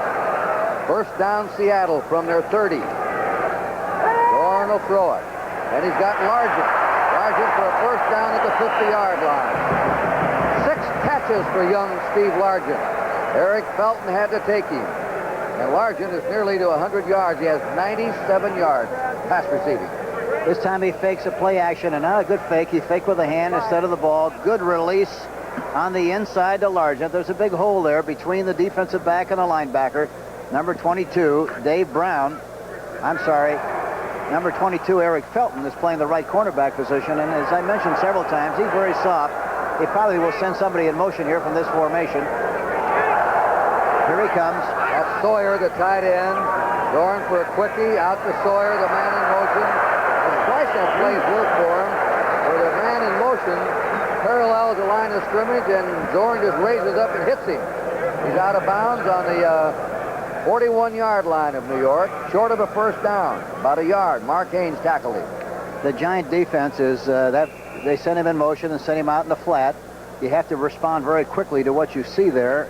The Giant defense did not, and for that reason, he picked up a nice chunk of 9 yards on the play. An awful lot of room on the outside. Look at number 22 again, Eric Felton. Very soft on the outside receiver. Dornick and Jodat, the running back. Second down, a yard to go for Seattle. Jodat. They stop him. Digging in at Joe McLaughlin, University of Massachusetts, a first-year player. 12 different men have started at linebacking spots this year for the Giants. Bill Tabor gave him some aid, and Gary Jeter. It's still on the Giant 41, Hank, and it is still third down and a yard to go now. You know, one thing that's interesting when you watch the Seattle team play, we've seen them about 3 times this year. One of the big things that you say when you play Seattle, if you talk about your own defense, you want to say, make sure you keep him in the pocket. The way he's played, they don't have to worry about keeping him in the pocket. He's been throwing from the pocket all the time, which is very surprising. And they try to run it. They have the first down. Van Dornick makes the first down. He goes to medical school at night. Wants to be a doctor. First down, Seattle on the New York 39. The score, if you just joined us, 13-7 Giants. 10 minutes to go in the third period. Good surge by the offensive line. The defensive left tackle, or linebacker that time, did a good job of containing the block. Van Pelt really did a super job on the inside. Looks like something right if they do run the ball. No, so there's the outside position. Come on. Throws it too low. Second down, 10. It was intended for Largent. They like to throw from a split backfield and play action passes from the I formation. That time they used a power run formation, which is normally a run formation. They threw outside from it, which is something they like to do to break a tendency that they've established so far this season. Now, so far, the Seahawks, they're challenging an all-time dubious record. They've given up a safety in each of their last 3 games. The Giants do not have a 2-point safety in this game. 3 wide receivers. Ladle's in there now to help Largent and McCullum. And that's Dornick straight ahead. He goes not much to the 37 in New York. Irvin Wyatt and Joe McLaughlin, the 2 linebackers, gang up to take him. And it's now third down, 8. And coming on is Myron Lapka, a rookie of USC, number 71. They put him in there to rush the passer. They take out Wyatt, a linebacker. Steve Henry, 47, goes in to aid in the secondary. Well, let's see what Mr. Zorn does now at 3rd and 8 from the Giant 37. They've got a good situation on the left side. They're playing bump and run. And a blitz. They go after there him. He goes. There goes a bump and run. He's back to him. The flag is dropped. Felton will be face guarding Largent. That's what you have on the bump and run. You bump him, and then the receiver takes off, and the defender has his back to the pass. That's exactly right. They're all on a line of scrimmage, and that's an automatic. That's why I mentioned the fact that bump and run, you like to throw deep on the bump and run. There's the ball in flight. It's a little behind. And there you see Felton being involved in the call. I love the way he goes, hey, look at me. I didn't touch anyone. Yeah, who, me? Seattle's ball on the Giant 15-yard line. Seattle's trailed the entire game. They're behind 13-7. Joe Dat's in the lineup now, 43. They should run to the right if they run this time, Kurt. That's Largent in motion. They give the ball to Joe Dat. Joe Dat stopped for short yardage by Joe McLaughlin, who's digging in that secondary, and Brad Van Pelt, who played an excellent first half for the Giants. Boy, he's a great football player, isn't he? Brad Van Pelt, number 10. I remember Duffy Doherty once telling me that he was the best athlete he ever coached at Michigan State, and Lord knows Duffy had a lot of good ones there. Yes, sir. But he's got everything that you're looking for: the size, the range, the quickness, the speed, the intelligence. 2nd down, 6, Seattle on the Giant 11. Joe Dat and Dornick, the back. Zorn will throw. Now he scampers away. Goes on the run into the end zone and out. Surprising, he had a chance to run for some yardage that time, but the concentration that time was so keen, he wanted to throw the ball downfield to Rabel, and he threw it out of the end zone.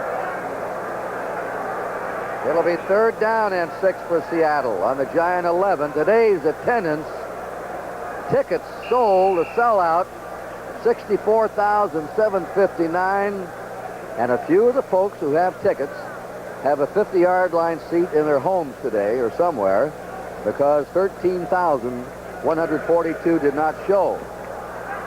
But they have tickets. Welcome, you ticket holders. 3rd down, 6. Seahawks in the Giant 11.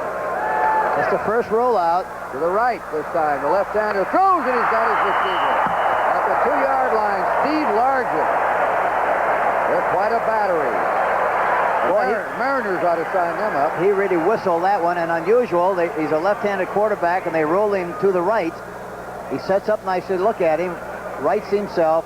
Pushes off the left foot. Steps and throws. Right at the numbers to Largent, who makes the catch on about the 2-yard line and is knocked out of bounds. Largent now has 7 receptions for 106 yards. A brilliant game for him. He now needs 94 yards in his next 2 games to go 1,000 for 3 seasons in a row each season. Surprising that was the first rollout by design that they have run so far in the game. All right, it's Dornick and Joe Dat, the running back. 1st and goal. Dornick with the ball. Sweeping. Flag is down. Dornick scored easily, but a flag is down. Dornick scored on a 1-yard run in the first half. The same kind of a play, only to the right. This time he went left, but it may be against Seattle. It is. Legal use of the hands against the Seahawks. Costly. They sent Largent in motion to the left and just hand off to Dornick. Number 43 does a good job, Joe Dat, of blocking on the line of scrimmage, but there's a holding penalty on the play against the Seattle. Illegal use of the hands. Number 82, offense. Repeat, 1st down. That's on the tight end, Mark Bell of Colorado State. That puts the ball back on the 13-yard line and makes it now 1st down and goal to go for Seattle, trailing New York 13-7 with 8 minutes to play in the 3rd period.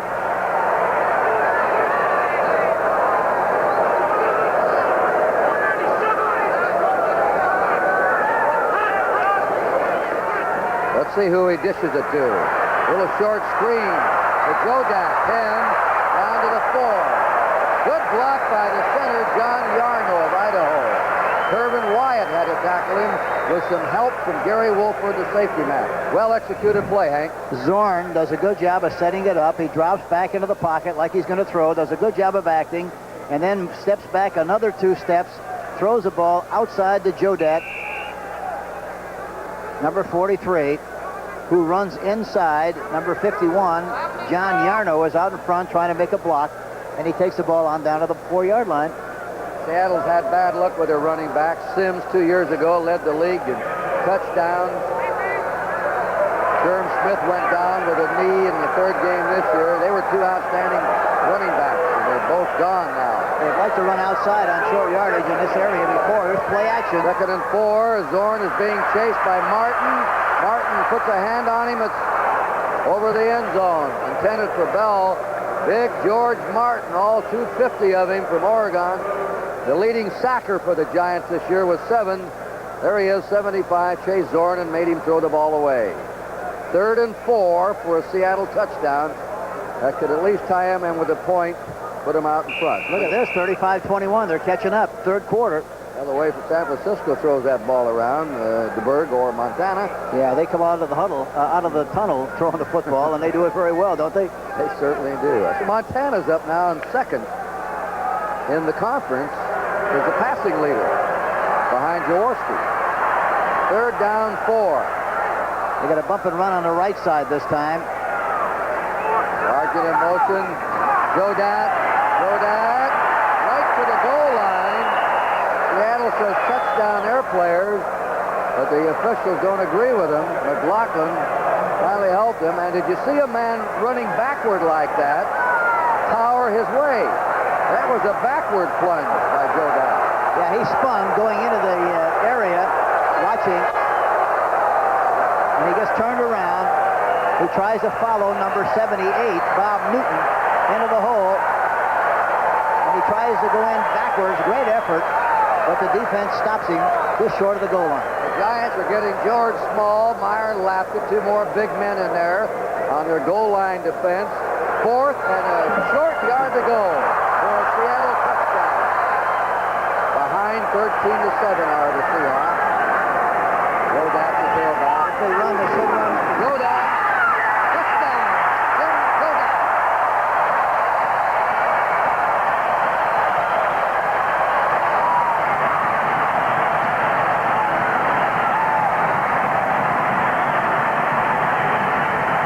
They just stick it right at him, straight ahead.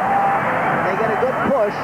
There you see Van Pelt right at the hole again, but he powers his way into the end zone for the touchdown. And Mr. Herrera now can put him out in front for the first time. Giants led all the way, 13-0. Seahawks made it 13-7. Now they've tied at this point to put Seattle on top. And the kick. Seattle is in the lead with 6:20 to go in the 3rd quarter. And a timeout. The score, the Seattle Seahawks 14 and the New York Giants 13.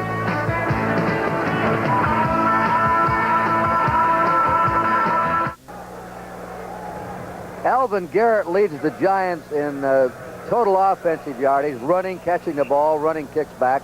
Billy Sims leads the entire National Football Conference in total offense. Here's Herrera. And the kick is coming to Garrett on the 2. Out to the 10. Trouble, and a flag is down.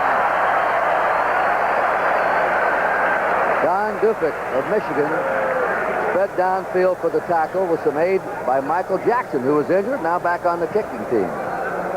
Flag is down on this last play, though.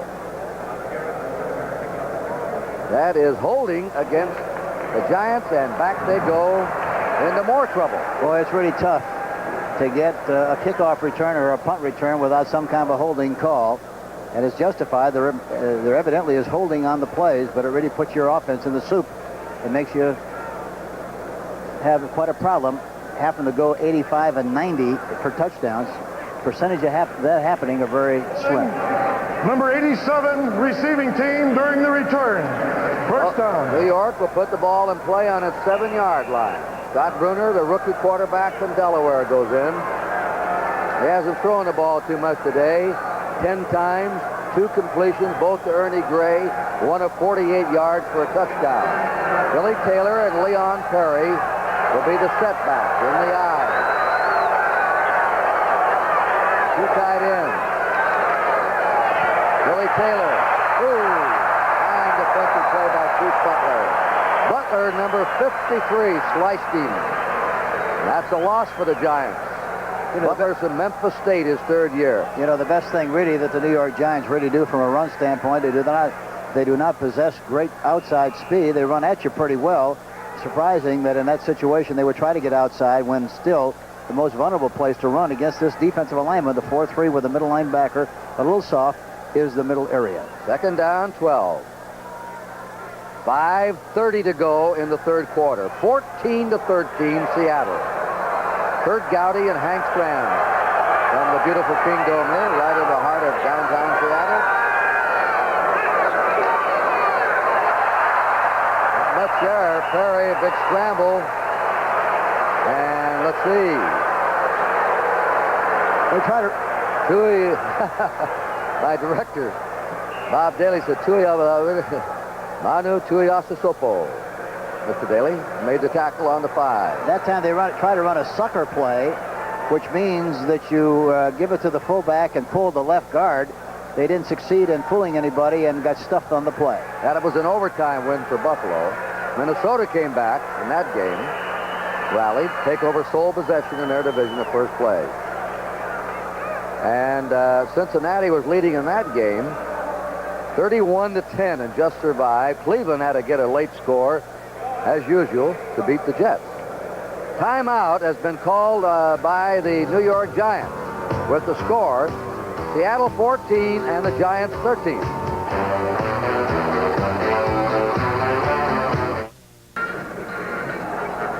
Hank and I did the San Diego Eagle game last week. San Diego beat the Eagles to stop an 8-game winning streak. Then they came up against Washington Day and got blown out.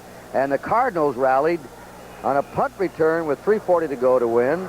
Look at that score. The Bears, their largest point total since 1965, to thump Green Bay. All finals. 3rd down. 11 to go. Giants pinned back at their 5-yard line. They'll have to get a first down here. Bruner can't throw it away. Look at that, right into heavy traffic. Danny Pittman had 3 men around him. Really gambling pass by the rookie. Yes, and Joe Norman, number 52, the linebacker, watch him go back into the area. Gets good depth. He throws the ball right into all the traffic, and it's amazing that it wasn't intercepted. 3 people around the receiver of the New York Giants. Danny Pittman. Dave Jennings putting the ball away. A high kick. Taken on the 49 by Will Lewis of the New York team, and stopped there. Flags are dropped. 2 flags are down. He went after him high. I don't know whether he got a face mask or what. Kelly Saffold was down there.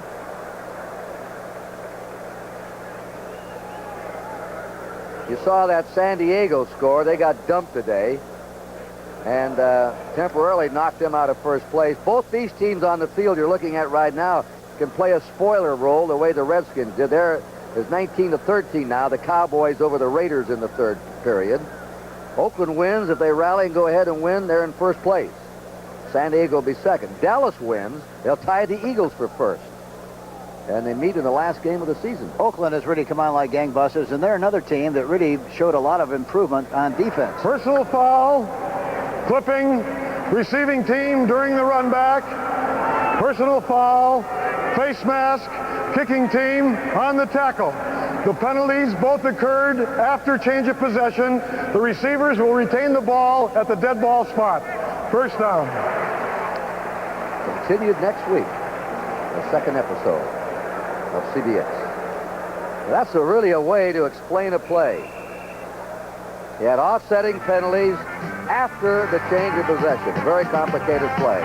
We'll be back with a score 14-13 in favor of Seattle.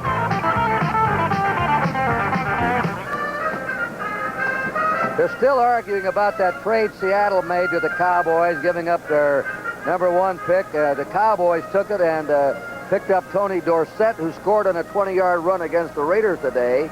Seattle got 4 players. 3 of them are starters. Dave Brown, Sam McCullum, Art Kuhn. One of them is gone. The Seahawks say they'd make the same trade. Are those the players? Yeah, the players are August, Lynch, and Beeson. They all are starting for them, and they feel very good about the trade. Beeson, yes, and I thought at the time it was a very good trade, and I can understand why they would do it again. McCullum, first down. Zorn starting to heat up. Would you have made the same deal? Oh, no question about it. I think when you're building a team, anytime you can get 3 or 4 starters for one, why, it's got to be a good asset and a great asset to your team, and it's proven to be that kind of a situation for Seattle. A play-action pass throwing outside. Here again, right in front of the defensive back. 84 makes the catch. Haynes is the left cornerback, and they throw in front of him, and they get another first down. Seattle's on the New York 30. Seattle's had the momentum in this period. Watch out for this one. This may be setting up something. 80 is wide open. And over the head of number 80, Steve Largent. So it'll be second down 10 for Seattle. Talking about those players Seattle received, August is a starting tackle, Lynch is starting guard, and Beeson started this game as middle linebacker. So you have to feel good about what you did, and I think it's a great compliment to the organization. One running back, regardless how good he was or is, wouldn't have made that much difference to the franchise at that early stage of their growth and development. Second down 10. Seahawks ahead 14-13. There are the figures on Jim Zorn. Rabel's in there as a third wide receiver. They're going to bump and run on the outside. They might try to go up on top again. He's changing the play. Nope, handoff. Oh, Dornick hit behind the line of scrimmage. Good charge there by the nose tackle, Phil Tabor, and the left end, George Martin. You know, a yard, 3rd and 11. We always felt, Kurt, from an offensive standpoint, that we wanted to make sure that we were on the attack. And anytime we saw something that we liked, like a bump and run, we wanted to make sure that we took advantage of it and went on top and try to get a big play. That time I was surprised. They had a double bump and run on the left side, which means they had the defensive backs right on the line of scrimmage on the receivers, but they didn't take advantage of it. They got the same situation here again. McCutcheon and Dornick behind Zorn. But the same thing again, they should go on top. 3rd down 11. And now Zorn asked for time. They couldn't get on the audible. And Patera said, Jim, what's going on? And the surprising thing is really one way to take advantage of that movement is to go in a quick count. They were very slow getting from one side of the field to the other. I'm talking about the Giants. And for that reason, had he gone on a quick count, he would have really taken advantage of the coverage. Explain to the fans what you mean by going on top. Well, when you talk about going up on top, you're talking about going deep. You're trying to lick the receiver deep on a bump and run situation. On a bump and run with their defensive back right on top of the offensive receiver, you throw the ball outside. The defensive back has to turn his back. If he's playing man for man, he does not see the ball, and usually, if it's perfectly thrown, why, you have a great opportunity for a big play. Well, the Giants will be against the Redskins next Saturday, the NFL Today, an ancient rivalry, always a fiercely fought game.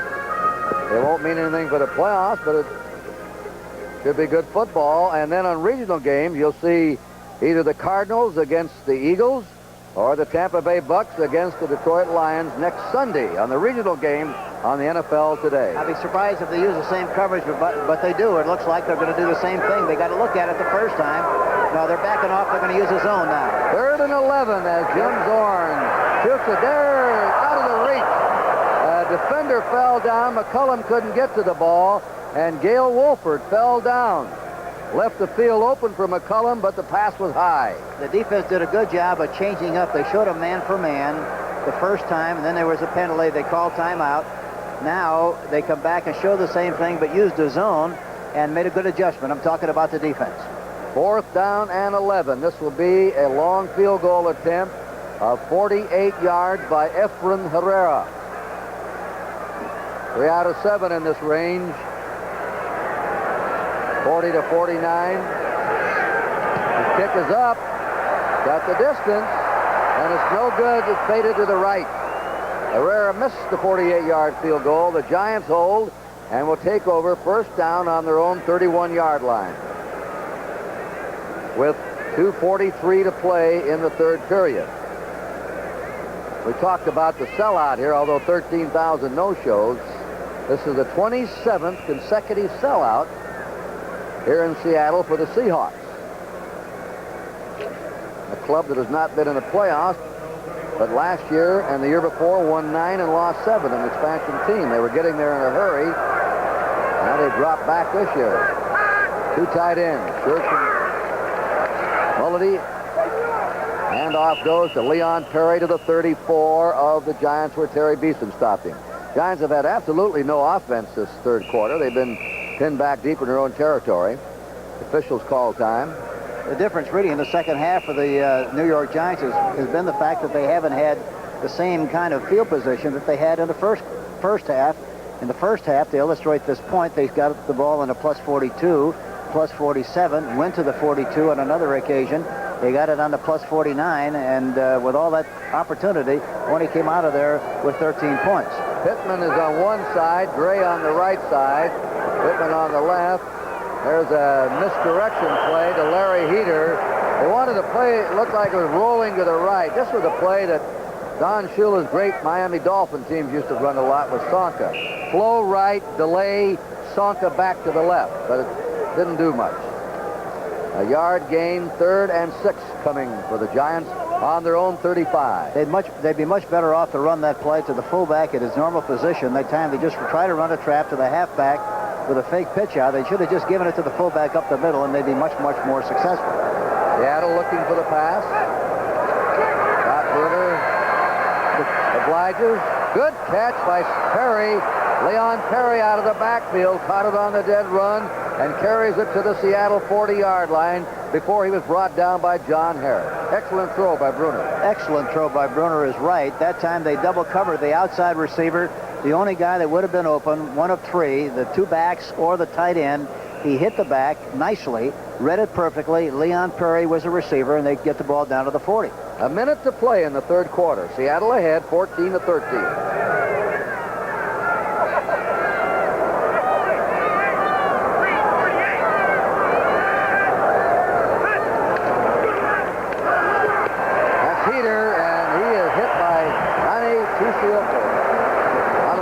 Fired up.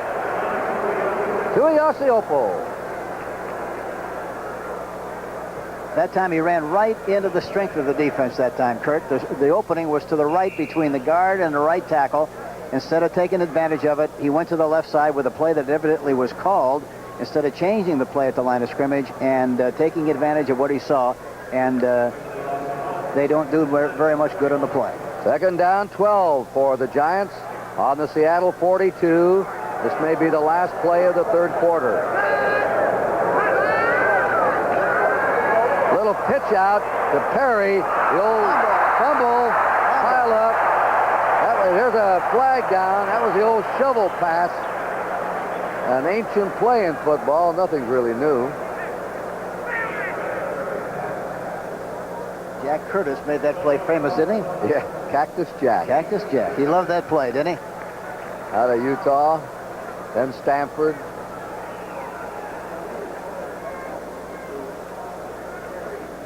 Gordon McCarter. Ineligible offensive lineman downfield on the shovel pass. Declined. First down the other way. Seattle recovered the ball. Joe Norman and Keith Simpson. Norman hit him. Simpson recovered it. An ineligible man.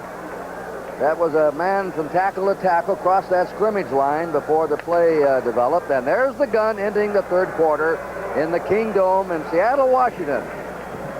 We now pause for a word from your local station.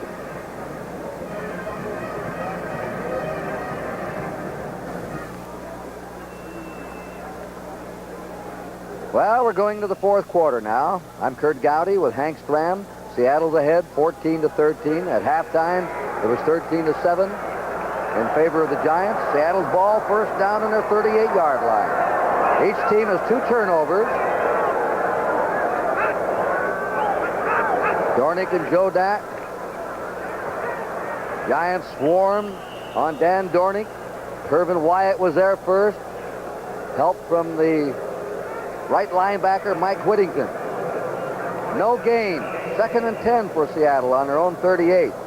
Both teams have had a terrible time in recent games protecting their quarterback. For today, we've had only 1 sack in the game, and that's been recorded by the New York Giants. You know, that time the Seattle team lined up with double tight ends, both on the same side to give them some running punch. They didn't succeed in doing anything with it. Now they come in with 3 wide receivers, and they got a bump and run again on the outside.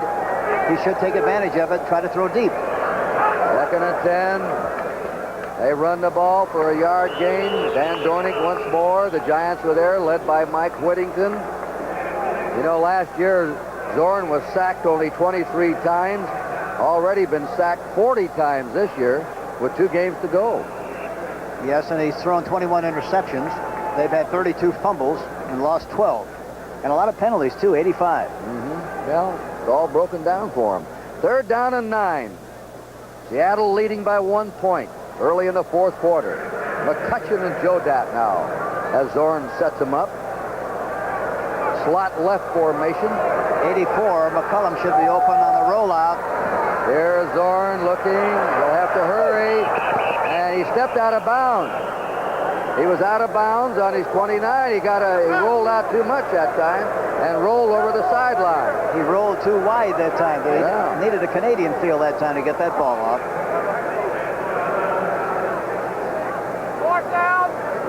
I'll never forget Paul Christman and I one time doing a Grey Cup game. They had all those backs go in motion before the snap of the ball. It's like a covey of quail, a wide field, 3 downs and 110 yards. Wild. Alvin Garrett deep.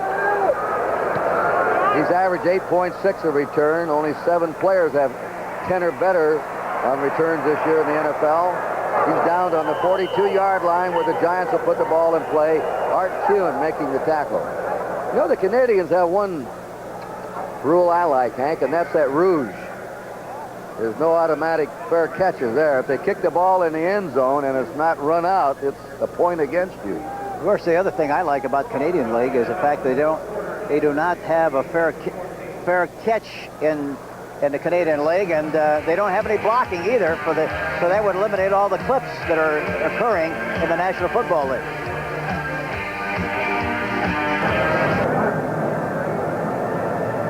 Giants ball on their 42-yard line with a 1st down. Kansas City pulling away from the Denver Broncos. 1st downs in this game. Seattle's doubled it on the Giants. Giants have had little if no offense there in the 2nd half. 1st down, Scott Bruner, the rookie, playing in place of the injured Phil Simms, has gone all the way. Taylor and Perry, the running back. Billy Taylor at the 40, upended there. Dumped like a sack of grain by Kerry Justin, the left cornerback of Oregon State.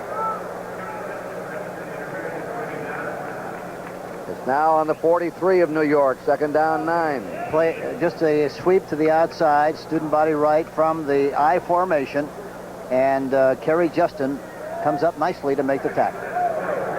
Ernie Gray is to the right, Danny Pittman, the rookie, to the left. Number 4 pick, Pittman. Boy, look how wide those defensive tackles are and how deep the middle linebacker is. Unbelievable. There he goes. Plowing ahead to the 50, taking advantage of that Leon Perry. They took advantage of that gap, and that linebacker, Hank told you, playing deep, so before he could move up to plug the hole, they already had the surge forward. There's no way, you know, that back is not going to make yardage unless he has a heart attack going through the hole, Kurt, but he's got to make yardage going at that defense the way it is, right at the middle linebacker, because he's very soft, which means he's very deep, and the tackles are very wide. Some of his relatives are going to be tuning in, wondering what you mean by very soft. Well, that's why I explained it. It's very deep. 3rd down, 3. Giants just short of the 50. They're trailing 14-13. Bruner going deep to Gray. He's there. He's got it. Touchdown, New York. Ernie Gray, 2nd long in the day. 48 yards. Right by by Justin again. And that one's 50 yards for Ernie Gray. Yes, sir. They keep the backs in the block. He has good pass protection. One-on-one, steps up into the pocket nicely. And there you see Gray licking Justin, who winds up going out of bounds. And he evidently, I don't know what he thought. He looked like he thought that he was going to be out of bounds, and he had outside position on him. Couldn't have been out of bounds. You never think anything but that the man can catch the ball and go. That's exactly right, and that's exactly what he did. A beautiful play by the New York Giants. Canelo for the point. Bruner will hold. Giants have gone on top again. The kick is up. The kick is good. Two bombs from rookie Bruner to second-year man Ernie Gray have done it for the Giants. And now the score, Giants 20 and Seattle 14.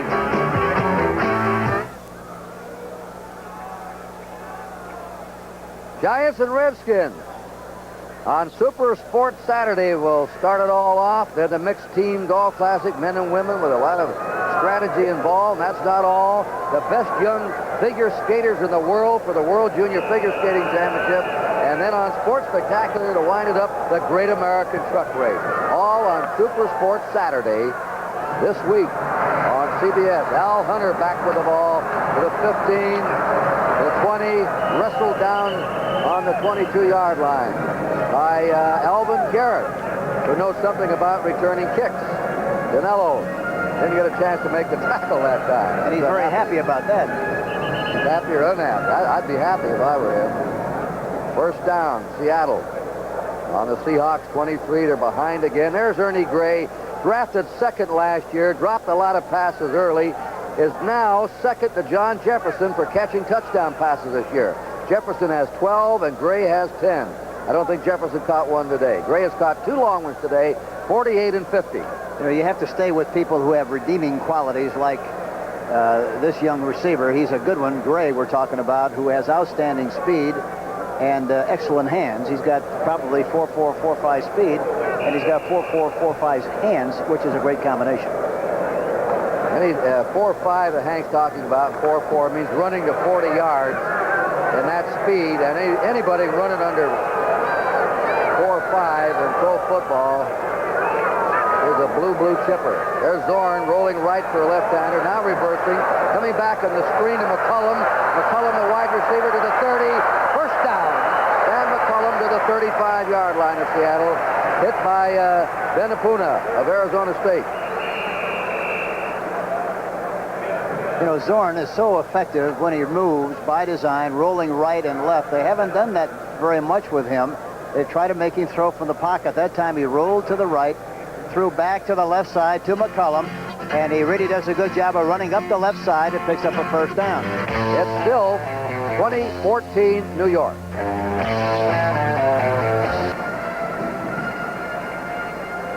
NFL today, Saturday, Giants and the Redskins. Old rivals, those two. Then regional games you'll be watching on Sunday. The Cardinals, who rallied to beat the Lions today against the Eagles, who lost in the last 7 seconds to Atlanta. And also you'll be looking at the final round of the Mixed Team Golf Classic, which develops a lot of strategy. Men and women going at it in a Mixed Team Golf Classic. Kevin Turner's replaced the injured Mike Whittington at outside linebacker for the Giants. Seattle's ball, first down on their own 34-yard line. Seattle trailing by 6, a lot of time to go, 11 minutes remaining. Dornick, Jodat, the backs. I don't know why they don't throw more out in front of those defensive backs. There it is to the sideline, and it's a flag down. They're calling it on Mark Haynes, the cornerback, 36, the #1 draft pick this year out of Colorado, for reaching over Steve Largent. Haynes really did a good job of coming up and playing the play that time, really. Pass interference, number 36, defense, automatic first down. He was very deep, and by the time the ball was thrown from play action, he recovered nicely. The ball was thrown low and out in front, and evidently the official thought there was pass interference on the play. Seattle has a first down on their 44. Whittington's back in.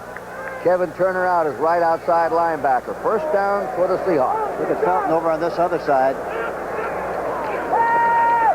Zorn's looking that way, too. And he nearly threw it to Felton instead of his receiver, Largent. Largent went down, ran the post pattern. Felton was trailing him. What Hank was pointing out, Felton was playing about 10 or 12 yards off the line of scrimmage. And out to the outside, too, which made the inside very vulnerable, and he threw the ball over the top. He had a second down 10 for Seattle on their own 44. Now the total offensive yards. The Giants picked up some on that 50-yard pass play to Ernie Gray, 290 to 260. Second and 10 when Jim Zorn brings his club up. Zorn, quarterback of Cal Poly, Pomona, California. They haven't run a draw play in a while, especially their sprint draw. They're going to go back in the pocket again. He can move it, though. Look at him throw on the run. He gets it out to McCullum, and he's tackled short of the first down on the Giant 48. Hit by Mark Haynes. Gary Jeter got a good outside rush that time, but Zorn jumped to the outside and completed the pass. Zorn has what you modern coaches want, Hank, is that mobility, those quick feet. Yeah, he has great escapability skill, and this is, I think it's a mistake to try to make him stay in the pocket. He puts so much pressure on defenses by rolling by design, moving the pocket, that it's a lot easier to defense him if he stays in the pocket consistently. They're on the Giant, the 48.5. They have a third down. It's really 3, not 4. They have to get to the 46. Third and 3. Mark Bell, the tight end, in motion. The sprint draw, given off to Dornick. Dornick breaking at the 40, 35, 30. Dornick down on the 27. That's the famous Seattle sprint draw. The quarterback sprints away, and as he's doing so, hands it off on the draw. And it's the best play they run, and surprising, they don't run it very often. This is a good example. They've run it about 2 or 3 times in this game. Dornick really does a super job of running back across the grain, changes the ball like he should, running to the left with his ball in the left hand. He just does not have enough speed to break it all the way, but really does a great job of getting the very most he possibly could out of that play. That's what Seattle wants next year.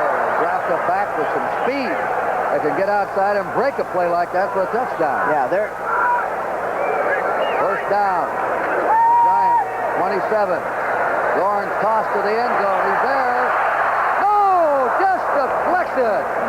Brilliant play by Mark Haynes at the last second. Stuck his hand up and batted away from Largent, who had him beaten for a while. Well, they made him change the play in the line of scrimmage. They were in bump and run, and then they backed off, and in spite of that, Zorn went with the play deep, which goes to show you that sometimes, they're going to make a mistake from a coverage standpoint, which he did. He let him get behind him, but then made very good recovery reaction and got a piece of the ball. Mark Haynes, look at this. Number 1 pick. Played like a number 1 pick on that one. Yes, he played it well. He was licked and had enough recovery speed to make the play, which is so important.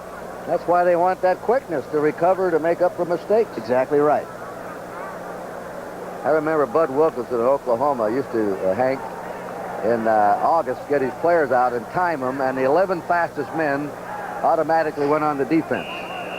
Well, being fast is not the primary requisite, I don't think. It has to be a combination of speed and quickness. The great players have speed and quickness. The average players have one or the other, but they don't reach the level of success that the people who have speed and quickness normally do. Second down 10. Seattle on the Giant 27. That time, Joe Dat carries the ball inside the 25 to the 24. A 3-yard gain. Brad Van Pelt hit him. It'll be 3rd and 7 for Seattle. There, the 49ers keep coming at them. They were behind 35 to 14, and now it's 35-28 in the 4th. New Orleans trying to hang on for their first win of the year. Jack Patera watching his club. He's not a very emotional coach. No, a little emotion there, a little pat of the hand. Yeah. Bill Walsh of the San Francisco 49ers, I think, is one of the very outstanding coaches in the National Football League. He really does a super job. Bump and run on the left side. He ought to go after it. Third down. Flag is down. Largent has it on the 11, but a flag is down. Mark Haynes, he turned Haynes around momentarily as he came back for the ball. This is a holding against Seattle. Wipes out the first down. A costly penalty. That was a good read and a good reaction from the quarterback and the outside receiver. That time, instead of going deep, he just ran him deep and then turned in front and made the catch in front of the defensive back, Haynes, number 36. Holding, number 64, offense, repeat third down. Don Essick, the left tackle, held, and now it is a third down and 17 to go for the Seattle Seahawks, who are trying to come from behind with 8 minutes to play. They're trailing New York 20 to 14. Largent has caught 7 passes in this game for 105 yards. 5 secondary backs on the field. Roll out right. Jordan plants it and throws deep. Largent. Touchdown. Touchdown, Largent. Great catch by Largent. You see the problem. You see the pressure he puts on you when he rolls, Kurt. Now, that's only the third time he's rolled out of the entire game, but 2 of the 3 times he succeeded in making big plays. Rolling to his right, and it's tough for a left-handed quarterback to roll to his right, settle, look at all the room he's got to throw the ball, releases it downfield deep to Largent, right over the top. The defensive secondary thought perhaps he was going to run. They delayed just enough for Largent to get behind him, and talking about Haynes specifically, number 36.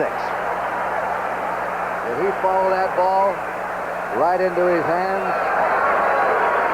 The kick is good, and Seattle has rallied to take the lead on the passing of Zorn and the exceptional receiving today of Steve Largent that you're looking at right now.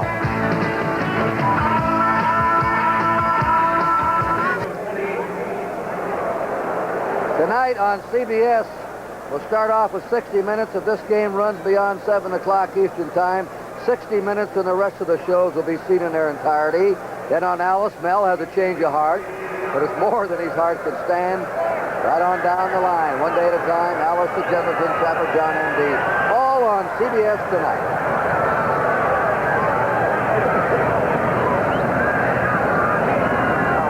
Efren Herrera boots it. Reese lets it hop through. It'll be a touchback. And the Giants will start behind by 1 point on their own 20-yard line. And right now, let's go to Brent Musburger, New York, in the NFL Today. 1st and 10 for the Oakland Raiders against the Dallas Cowboys. They trail 19-13 at the Cowboy 30. Safety blitz. Ball is on its way to Cliff Branch, and it's picked off by Aaron Mitchell. About 2 minutes to go. The Cowboys still lead the Raiders by 6. Let's send you back to Kurt Gowdy. Now Dallas intercepting there. On top of Oakland, first down, New York. Giants on their 20. Right ahead over the 25 to the 26 goes Billy Taylor. Hank, this is turning into a duel of Zorn and Largent against Bruner and Ernie Gray. Yeah, it's very good observation, Kurt. That's exactly what it is amounted to. And it really has been a very exciting game. It has. 2 long passes for touchdowns. The Gray of 48 and 50, and Largent has 139 yards and 8 catches from Jim Zorn. Second down, 4. Straight ahead, Taylor has the first down as he carries to the Giant 31. Well, finally they're running at that middle area, Kurt, and that's the place to go. Everything else is pretty well faded, but the middle is soft, and they pound at it on 2 occasions and come up with a first down. Tui Osasopo, the right tackle of Seattle, made the last stop. And once they get that middle linebacker up closer to the line of scrimmage and the tackle is a little tighter inside, then they can go off tackle and go to the outside with much more efficiency. There's your time. Giants trailing 21-20. Now Seattle has changed their defense. You say they're in a triple staff. They should go to the left. Taylor, 30, 35, goes out of bounds. He's out on the 39. Jerry Justin took him out. Billy Taylor. They did a good job of running to the defensive left that time. Got around the outside and picked up a nice gain on the play. Final score that we'll be giving you coming up. There's the Seahawks.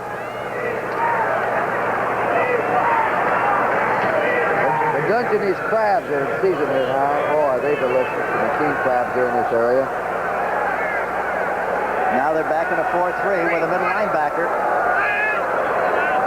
Second down 2. Perry outside. They stop him. Good play by Dave Brown of Michigan, the right cornerback. No gain. There it is, the final. Kansas City dumps Denver 31-14. That's the first time in a long time Kansas City has beaten Denver 2 times in the same season.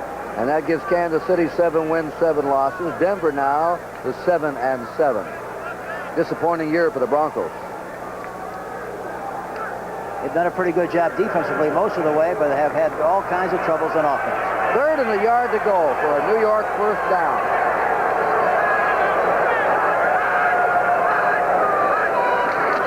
Taylor, he has it. Still going to the 46-yard line.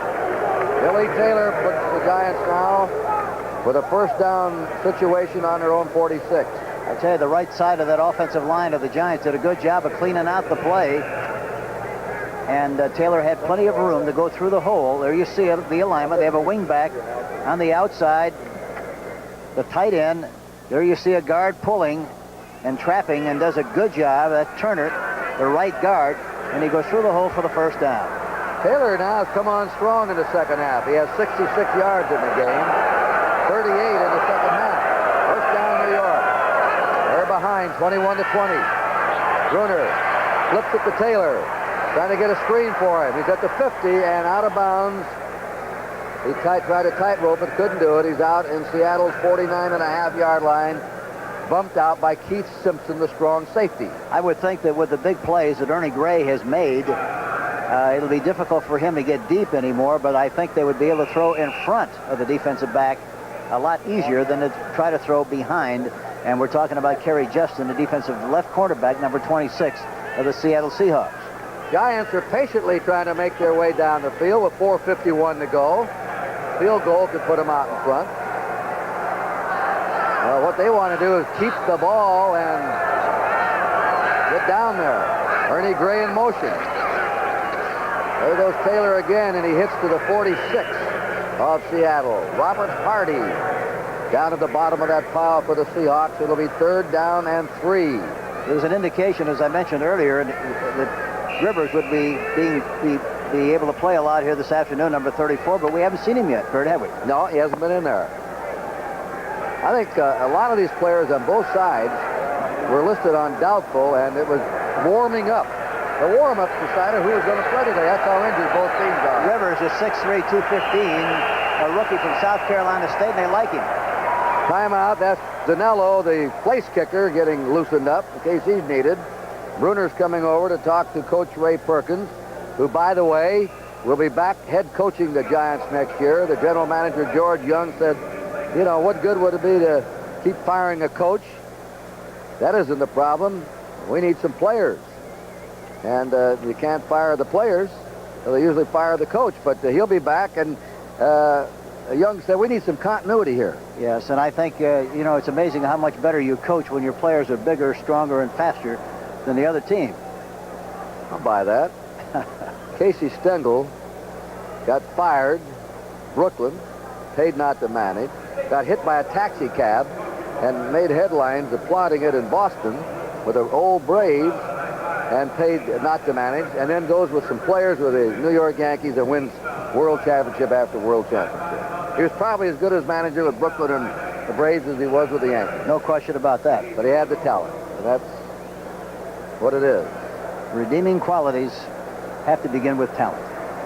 I think a lot of coaches do their best coaching jobs in losing seasons. They work harder and after playing more. There's a lot of truth to that, Kurt. With inferior talent, no question. 3rd and 3. Giants on the Seattle 46. A pass one. Short one. Complete to Shirt. The tight end, Gary Shirt, for a first down. He got wedged in between Jackson and Beeson. That big body of his, he just elbowed him out of there. much like a center going in and taking a short post in basketball. Yeah, the key to the play was really the fact that the young quarterback threw the ball right at the numbers, right where it had to be thrown, so he could make the catch and control it and protect it and make the first down. All right, the Giants keep it going. 3:45 to play. Seattle's leading 21-20. Final, Dallas beat Oakland 19-13. They could throw in front here of Justin, number 26. There's a pass to Gray. Wasn't throwing well. Gray running a quick slant. Ball was thrown too low for him.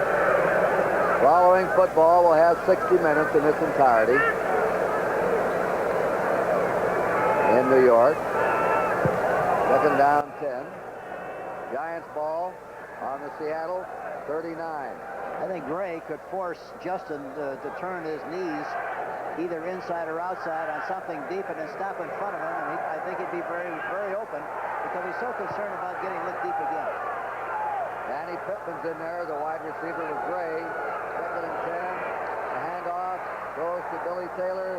Taylor's a workhorse now in his fourth period, and he runs it to the 35. The AFC in interconference games has led the NFC this year, 26-14, but this looks like a good day for the NFC. Washington trounced San Diego. Dallas has beat Oakland. But right now, Seattle's 1 point ahead of New York. So on they go with 3 minutes remaining. Giants just short of the 35. The crowd roaring. 3rd and 6. Ought to be to the tight end now, or one of the backs, Kurt, to where the coverage is. Let's see who Bruner goes to. And he gets it to the 30-yard line. They're short. Gary Shirk again, the tight end, caught the ball. But I believe he's about a half-yard short, and you are going to have a critical call coming up now.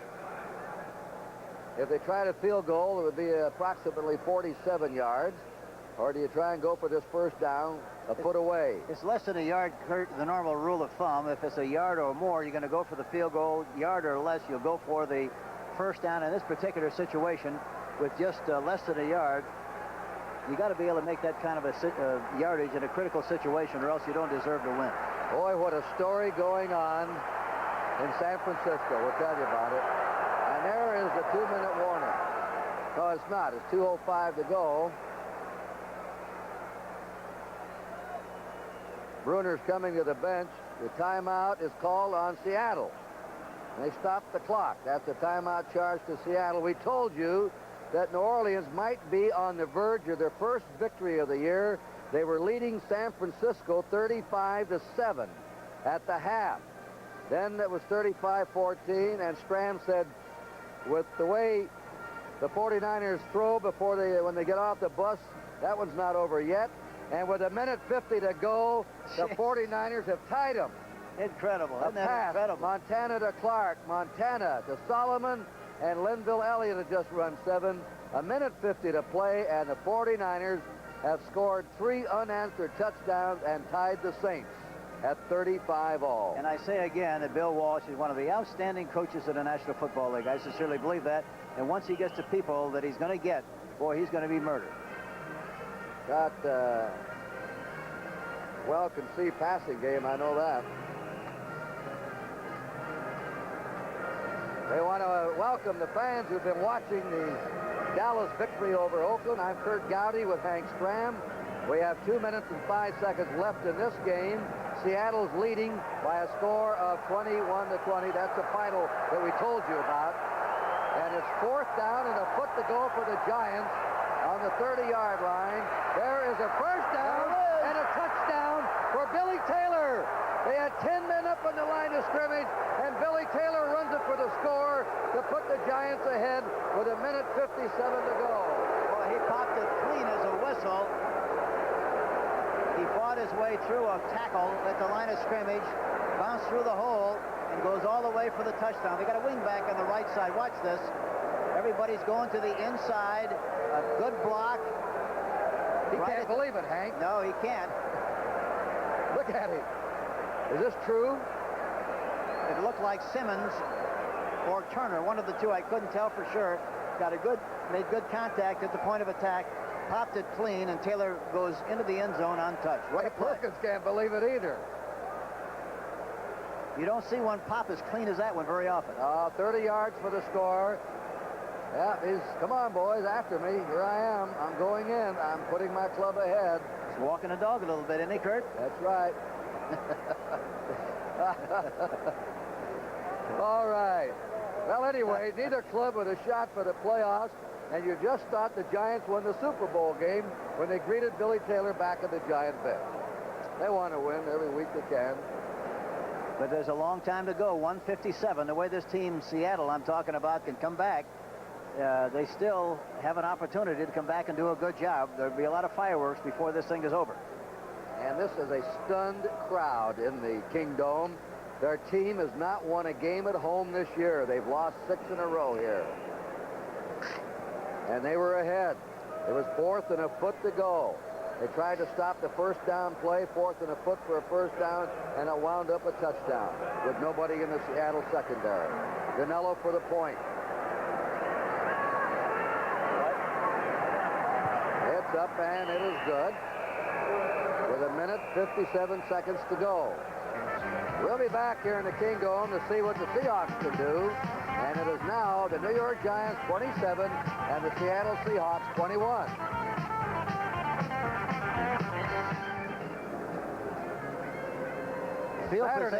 Field position is going to be very important here, Kurt.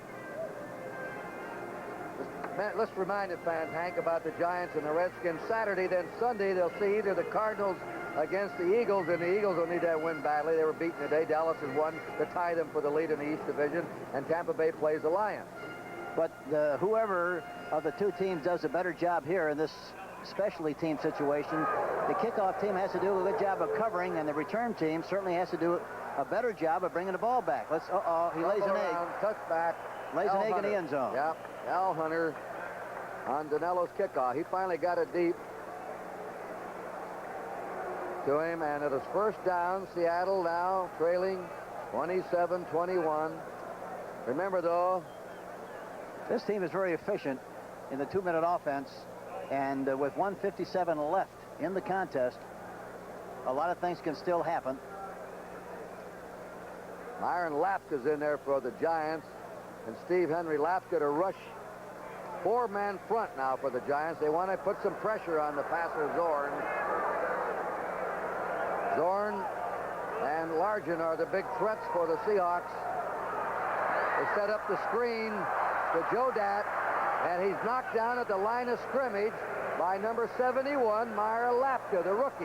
Now, all they're going to be able to do here, Kurt, is going to hit the tight end or one of the remaining backs with a hope and expectation they can move the ball up the field that way because of the coverage. They're double covering the outside people. They got a center fielder, so the middle with the backs of the tight end should be there. All right, there's Zorn a back. tosses it. It hits the turf. It's no good. The turf, I should say, the carpet. 3rd and 10. Seattle from their 20, and the clock stops with 1:27 to go. The pass was intended for Jim Jodat. He tried to steer that ball a little bit that time, it looked like, Kurt. He was trying to aim it to make sure he got it to Jodat and threw it right into the turf. Well, this is an important play for him.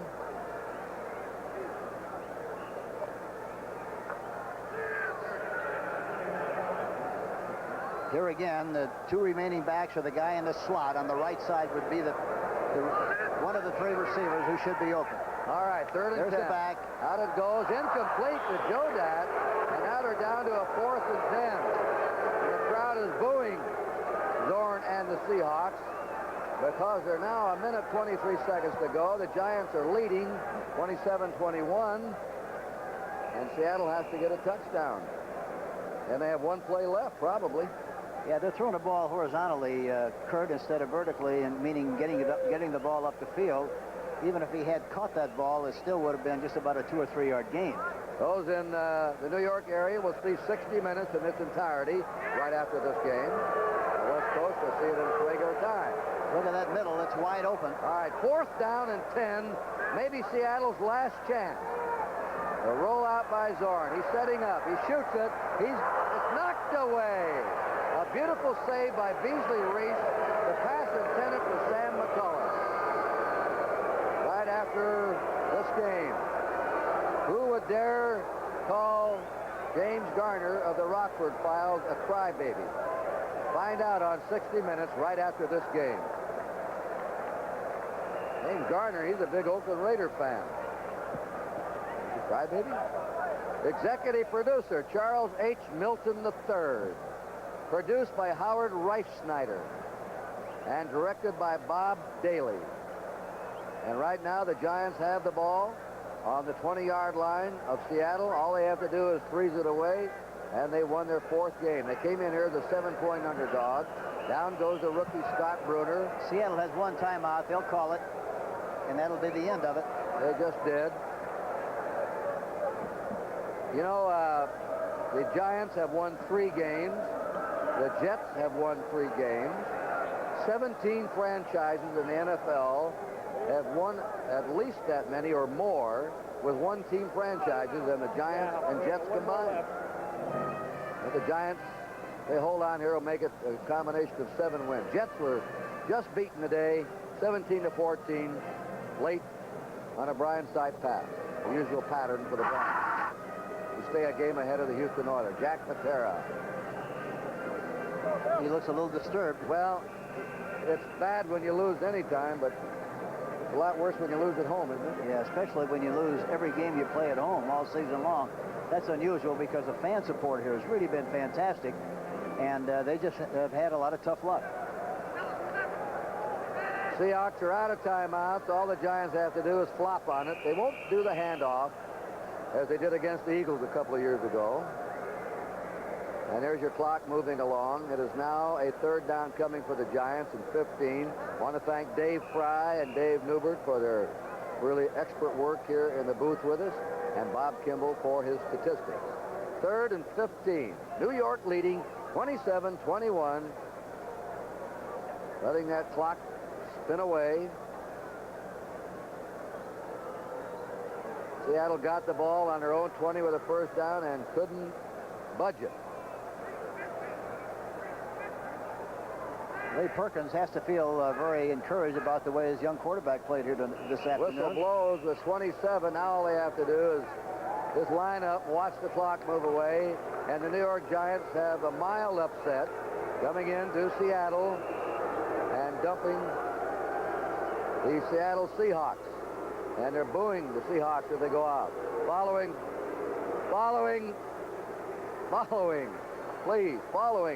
this game, you will see 60 minutes in its entirety in the East at its regular time in the West. 60 minutes in its entirety. There's the gun. That's it. There's Perkins, the winning coach, going off. And